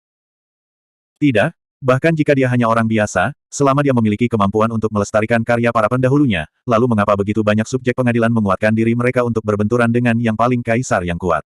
Mengapa mereka berpihak pada Raja Qi? Sekarang sepertinya Yun Jianyu salah perhitungan juga. Terlepas dari bagaimana dia mencoba menjebak Raja Qi, Kaisar tahu bahwa itu pasti tidak dilakukan oleh Raja Qi. Zuan dengan cepat berkata, Yang mulia bijaksana dan brilian. Subjek ini akan terus mencari pelakunya. Kamu akan terus mencari. Kaisar membuang senyumnya. Kamu telah berkolusi dengan Sekte Iblis untuk menjatuhkan Jenderal Pengawal Kiri, siapa yang akan kamu rencanakan untuk dijebak dengan Sekte Iblis selanjutnya? Jantung Zuan berhenti, keringat dingin membasahi bajunya. Kaisar tahu segalanya. Tenang dulu, mungkinkah dia hanya mengujiku? Karena itu, dia berpura-pura tidak bersalah sama sekali. Apa maksud yang mulia? Subjek ini lamban dan tidak mengerti. Petik 2. Kaisar malah mengangguk memuji. Temperamenmu tidak buruk, pikiranmu belum runtuh bahkan pada saat ini. Zuan menghela nafas lega, tetapi ekspresi Kaisar menjadi sangat dingin. Sayangnya, buktinya tidak dapat disangkal. Semua alasan hanya akan tampak lebih menggelikan. Dia melemparkan buku rekening yang sedang dia baca. Coba lihat sendiri. Zuan menelan ludah. Dia membuka dokumen di depannya. Ini jelas merupakan dokumen rahasia, namun ketika dia melihat isinya di permukaan, sebuah ledakan meledak di kepalanya. Setiap sel di tubuhnya bergetar. Hubungannya dengan Qiu Honglei di Bright Moon City ditulis secara rinci. Bahkan ada masalah bagaimana Qiu Honglei mengambil inisiatif untuk menikahi dirinya sendiri dengannya. Kemudian, dalam perjalanan ke ibu kota, para ahli Sekte Iblis mencoba merebut Zuan. Yang memimpin justru Qiu Honglei. Menurut berbagai sumber, Qiu Honglei adalah orang suci dari Sekte Iblis. Selanjutnya, Grandmaster wanita berambut panjang adalah Master Sekte Iblis Yun Jianyu, dan Qiu Honglei adalah murid langsungnya. Tampaknya ada seorang gadis yang tampak seperti Qiu Honglei masuk dan keluar dari kediaman Baron Zuan selama beberapa hari terakhir ini. Kemudian, Zuan menuju ke rumah bordil pemerintah dan Cheng Gang lumpuh. Kasus Cheng Gang yang berkolusi dengan rumah bordil pemerintah terjadi setelah. Seseorang dapat membuat kesimpulan yang masuk akal dari semua informasi ini bahkan tanpa melihatnya sendiri. Selanjutnya, deduksinya praktis sama dengan kenyataan. Dia bisa tahu dari satu pandangan bahwa ini adalah tulisan tangan Suksi Cixin. Keparat, pria itu memanggilku saudara laki-laki di depanku tapi menikamku tepat di belakang. Tetapi dia tahu bahwa menyalahkan Suksi Cixin tidak ada artinya. Mungkin Kaisar yang menyuruhnya menyelidikinya. Sial, mereka semua rubah tua yang kejam. Sepertinya Cheng Xiong tidak salah sebelumnya. Lagi pula kamulah yang mengirim seorang pembunuh. Mata dingin Kaisar mengelilinginya, seolah-olah dia sedang melihat orang mati. Pada saat ini, auranya meletus. Zuan merasa seolah-olah udara di sekitarnya menjadi sangat kental, dan dia bahkan tidak bisa menggerakkan satu jari pun. Seolah-olah dia akan diledakkan menjadi abu dengan satu pemikiran dari Kaisar. Otak Zuan bergerak cepat, mencoba mencari cara untuk mengatasi hal ini. Reaksi pertamanya adalah menyangkalnya sampai akhir, karena tidak ada bukti konklusif yang dicatat. Tapi dia langsung menolak ide ini. Penyelidikan dan pembuktian hanya digunakan untuk meyakinkan rakyat jelata. Bagi Kaisar, selama dia percaya sesuatu terjadi, apakah dia akan membiarkanmu pergi hanya karena tidak ada bukti? Tunggu, sepertinya aku tidak menerima banyak poin kemarahan dari Kaisar di backhand. Lagi pula, kenapa dia memberitahuku semua ini? Jika dia benar-benar ingin aku mati, dia bisa saja membunuhku. Apakah ada kebutuhan untuk berbicara begitu banyak? Ketika dia memikirkan misi yang diberikan kepadanya, dia tiba-tiba memikirkan sesuatu dan segera berkata, subjek ini telah melakukan kejahatan berat. Tapi aku tidak berkolusi dengan Sekte Iblis, itu semua karena aku kebetulan bertemu dengan Qiu Honglei. Dia menyelamatkan hidupku sebelumnya, jadi aku tidak bisa hanya melihatnya mati tanpa melakukan apapun. Itu sebabnya aku membiarkannya hidup. Dia berbicara setengah kebenaran. Tentu saja, dia tidak bisa berbicara tentang bagaimana dia menyelamatkan Yun Jianyu. Kaisar tidak akan pernah mengizinkan seorang Grandmaster lolos dari genggamannya. Kaisar memberinya tatapan tanpa ekspresi. Oh, jadi Anda hanya membayar rasa terima kasih masa lalu. Lalu haruskah Kaisar ini memberimu hadiah untuk itu? Zuan dengan cepat berkata, subjek ini tidak berani. Aku harus mati dengan 1000 luka. Saya akan membiarkan Yang Mulia memutuskan bagaimana situasi ini harus ditangani. Petik 2. Bab 660, suatu hari, aku akan bangkit. Kaisar mengangguk ketika dia melihat Zuan gemetar ketakutan, seolah-olah dia sangat puas dengan sikap ini. Sebagai kaisar, dia benar-benar menyukai perasaan melihat rakyatnya gemetar ketakutan, hidup mereka ditentukan hanya dengan memikirkannya. Dia kembali ke masa sekarang dan berkata dengan suara keras, tidak buruk, kamu tidak berdalih denganku, atau kamu sudah menjadi mayat. Baiklah, karena kamu masih memiliki kesetiaan, maka kaisar ini akan memberimu kesempatan untuk menebus dirimu sendiri. Petik 2. Setia padamu pantatku. Dia tahu bahwa ini hanyalah tipuan politik yang biasa digunakan kaisar. Dia mengutuk kaisar ini ke neraka di dalam. Namun, hanya ada ketulusan di permukaan. Jika Yang Mulia memiliki perintah, maka saya akan melangkah melalui air atau api untuk mencapainya. Pada saat yang sama, dia menghela nafas di dalam. Sepertinya mempertahankan hidupnya bukanlah masalah. Kaisar tampak semakin puas dengan sikapnya. Dia berpikir bahwa jika anak ini tidak bertindak dengan bijaksana, maka dia akan menggunakan kesempatan ini untuk memukulnya dengan baik. Tapi karena dia tahu bagaimana harus bersikap, maka dia akan melewatkan pemukulan. Karena kamu dan orang suci Sekte Iblis memiliki hubungan, maka gunakan kesempatan ini untuk menyusup ke Sekte Iblis. Pertama-tama Anda harus mencari tahu di mana Yun Jianyu dari Sekte Iblis bersembunyi, dan kemudian mencari tahu hubungan seperti apa yang sebenarnya dimiliki oleh Sekte Iblis dan Raja Qi. Lebih jauh lagi, jika kamu bisa mendapatkan pijakan yang mantap di Sekte Iblis, maka kamu mungkin berguna bagiku dengan cara itu juga. Petik 2. Zuan menghela nafas lega. Setidaknya dia tidak tahu di mana Yun Jianyu berada. Ya, aku tidak bisa membiarkan dia tahu, atau aku pasti sudah mati. Dia memasang tampang bermasalah dan berkata, Master Sekte Iblis adalah seorang Grandmaster. Orang sepertiku tidak akan bisa melakukan apa-apa. Kaisar berkata dengan tenang, saya hanya ingin Anda mengetahui beberapa informasi, saya tidak menyuruh Anda untuk melawannya. Saya akan campur tangan secara pribadi ketika harus menghadapinya, jadi Anda tidak perlu khawatir. Petik 2. Zuan tampak lega. Segera setelah itu, dia berkata dengan bingung, bukankah Yang Mulia mengatakan bahwa pembunuhan terhadap putra mahkota tidak mungkin diarahkan oleh Raja Qi? Mengapa Anda masih menyelidiki hubungan mereka? Petik 2. Kaisar berkata dengan sedih, selidiki saja jika aku menyuruhmu, jangan banyak bertanya. Tetapi beberapa saat kemudian, dia khawatir Zuan mungkin tidak terlalu detail dalam masalah ini, jadi dia berkata, meskipun kemungkinan Raja Qi berkolusi dengan Sekte Iblis tidak tinggi, yang saya khawatirkan adalah dia mungkin benar-benar memanfaatkan fakta bahwa saya pikir ini. Itu sebabnya saya ingin Anda memeriksanya. Petik 2. Zuan tercengang. Apakah pria ini psikopat? Dia mengatakan bahwa itu tidak ada hubungannya dengan Raja Qi, namun sekarang dia mengatakan bahwa itu mungkin. Sangat sulit untuk menyenangkan penguasa paranoid seperti itu. Saya harus lebih berhati-hati di masa depan. Saya benar-benar tidak dapat berpikir bahwa saya pernah benar-benar mendapatkan kepercayaan orang ini. Dia terbatuk ringan dan berkata dengan suara bermasalah, tapi saya hanya memiliki beberapa persahabatan pribadi dengan Qiu Honglei, ini tidak ada hubungannya dengan Sekte Iblis secara keseluruhan. Ada banyak orang dari kelompok mereka yang menginginkan aku mati, jadi akan sulit bagiku untuk bergabung dengan mereka. Hidupku tidak penting, tetapi akan buruk jika aku akhirnya merusak rencana Yang Mulia. Zuan sudah mengungkapkan apa yang perlu dia ungkapkan. Dia tidak ada hubungannya dengan Sekte Iblis, dan dia pasti tidak mengenali Yun Jianyu.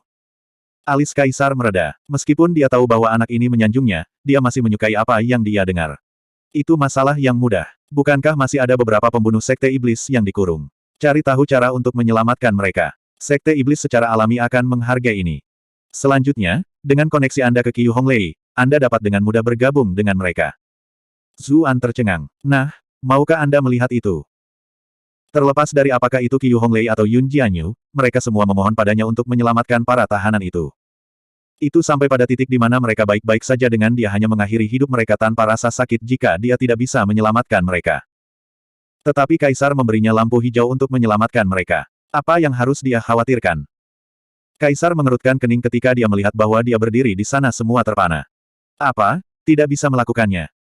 Aku akan melakukan yang terbaik. Zuan tampak bermasalah. Namun, dia hampir tertawa terbahak-bahak di dalam. Kaisar berkata, kamu seharusnya tidak berpikir bahwa ini adalah tugas yang mudah. Tidak ada kekurangan orang pintar di Sekte Iblis. Bahwa Yun Jianyu mampu berkultivasi ke tingkat Grandmaster, dan dia berhasil memikirkan seluruh plot ini, jadi kecerdasannya pasti yang terbaik. Yang harus Anda pertimbangkan pertama dan terpenting adalah bagaimana mencegah mereka mencurigai Anda. Selanjutnya, saya akan memberitahu Guozi untuk bekerja sama dengan Anda. Selamatkan mereka begitu Anda yakin melakukannya. Petik 2. Terima kasih Yang Mulia atas bimbingan Anda. Sementara itu, di dalam, Zuan mencibir. Anda sangat memuji Yun Jianyu, namun Anda melihat rencananya dengan mudah. Bukankah Anda benar-benar membunyikan klakson Anda sendiri di sini? Cukup, kamu bisa pergi. Kaisar melambaikan tangannya, jelas akan kembali ke kultivasinya. Zuan menggertakkan giginya. Yang Mulia, jika subjek ini dapat membuat permintaan yang lancang. Apa? Kaisar membuka matanya dengan terkejut. Zuan berkata, saya bersedia menyusup ke Sekte Iblis demi Yang Mulia, tetapi Qiu Honglei telah menyelamatkan hidup saya beberapa kali, jadi saya ingin membalas kebaikannya. Yang Mulia, bisakah Anda menyelamatkan hidupnya setelah Anda menghancurkan Sekte Iblis? Dia melakukan yang terbaik untuk memainkan peran yang seharusnya dia mainkan. Dia benar-benar tidak bisa membiarkan Kaisar memperhatikan betapa bahagianya dia saat ini. Kaisar mencibir. Apakah itu yang disebut membalas kebaikan? Bukankah kamu hanya berpadanya? Petik 2. Zuan tertawa kecil karena malu dan terlihat sangat tertekan. Kaisar kemudian berkata, terserah. Selama Anda dapat membantu saya berhasil menghapus Sekte Iblis, maka saya dapat memberi Anda seorang wanita sepele. Tentu saja, ini adalah premis bahwa dia benar-benar melepaskan status pemberontaknya. Kalau tidak, jangan salahkan saya karena kejam. Petik 2. Tentu saja, tentu saja. Zuan berkata dengan tergesa-gesa. Keluar. Kaisar berkata tanpa emosi. Zuan meninggalkan ruang belajar kekaisaran. Meskipun tidak ada yang aneh yang bisa dilihat dari permukaan, bagian dalamnya sangat serius. Di mata Kaisar, dia adalah semut yang bisa mati kapan saja. Dia sama sekali tidak peduli dengan Zuan. Dia bisa bertahan hidup sekali atau dua kali, tetapi jika dia bertahan melalui kulit giginya setiap saat, maka dia menolak untuk percaya bahwa dia akan seberuntung ini setiap saat. Huff, Anda seharusnya tidak memandang rendah saya. Pasang mungkin saja berubah di masa depan. Dia mengatakan ini di dalam, tetapi dia tidak punya pilihan selain kembali ke kenyataan sekarang. Cheng Xiong menargetkannya lagi, dan dia mampu meluncurkan serangan balik yang sukses. Namun, sekarang adalah Kaisar. Apakah dia benar-benar memiliki kemampuan untuk mengalahkannya? Tapi ini adalah ahli nomor satu yang aneh di dunia. Kecuali, matanya berkedip-kedip. Tahap pertama dari sebuah rencana tampaknya telah terbentuk di dalam dirinya. Dia kembali ke halaman rumahnya. Yun Jianyu berpura-pura berbicara tanpa berpikir. Sepertinya kamu baik-baik saja. Saya pikir Kaisar akan menyingkirkan Anda. Petik 2. Dengan kultivasinya, kata-kata Kasim Wen tidak luput dari telinganya. Suasana hati Zuan langsung membaik saat melihat kecantikan berambut panjang di hadapannya. Jika Kaisar benar-benar ingin aku mati, maukah kamu mengorbankan dirimu untukku karena cinta? Dia jelas tidak memberitahunya tentang apa yang terjadi di dalam. Dia baru saja kembali dari gerbang neraka. Dia akan menyia-nyiakan keberuntungan yang begitu besar jika dia tidak sepenuhnya memanfaatkannya untuk mendapatkan bantuan mereka. Ekspresi Yun Jianyu menjadi dingin. Bocah sialan, jangan berpikir bahwa aku tidak akan membunuhmu hanya karena kamu menyelamatkanku. Zuan sedikit percaya diri ketika dia melihat bahwa tidak ada poin kemarahan yang masuk. Ada terlalu banyak orang yang ingin aku mati. Kamu bukanlah satu-satunya. Yun Jianyu mengerutkan kening. Namun, dia tidak bertanya apa-apa lagi ketika dia merasakan kesuraman dalam suaranya. Beberapa saat kemudian, dia tiba-tiba berkata, aku mungkin akan segera pergi. Zuan langsung panik. Tidak, bagaimana jika aku tidak sering menggodamu lagi? Anda tahu bahwa saya tidak sengaja tidak sopan. Saya hanya merasa seperti Master Sekte yang mulia yang marah itu cukup menarik. Petik 2. Yun Jianyu menatapnya dengan pandangan kesal. Aku benar-benar mungkin tidak bisa menahan diri untuk tidak membunuhmu suatu hari nanti. Dia sudah memiliki gambaran kasar tentang sifat pria ini setelah berada di dekatnya selama periode ini. Dia tahu bahwa dia berbeda dari kebanyakan orang di dunia ini. Dia tidak memiliki terlalu banyak batasan sosial atau tabu yang menahannya. Meskipun beberapa hal yang dia katakan benar-benar menjengkelkan, justru karena inilah dia merasa bahwa ini adalah pengalaman yang berbeda. Tidak ada orang yang berani berbicara begitu santai dan bercanda dengannya setelah dia mencapai kultivasinya yang tinggi. Kamu tipikal tsundere. Kemudian, Zuan membuang senyumnya. Tapi lukamu belum pulih. Bukankah terlalu berbahaya bagimu untuk pergi? Yun Jianyu menggelengkan kepalanya. Kaisar sekarang telah kembali. Kami berdua di istana sekarang. Saat kondisiku membaik, akan sulit menyembunyikan auraku darinya. Akan berbahaya jika saya tinggal di sini lebih jauh, dan itu akan membahayakan Anda juga. Petik 2. Zuan secara alami tidak akan membujuknya untuk tinggal ketika dia mendengar alasan ini. Baik, aku akan mencoba mencari cara untuk membawamu keluar dari istana. Ini pasti akan menjadi operasi yang berbahaya. Mereka tidak bisa mengejutkan kaisar, atau dia tidak mungkin bisa melarikan diri. Dia tiba-tiba memikirkan sebuah ide.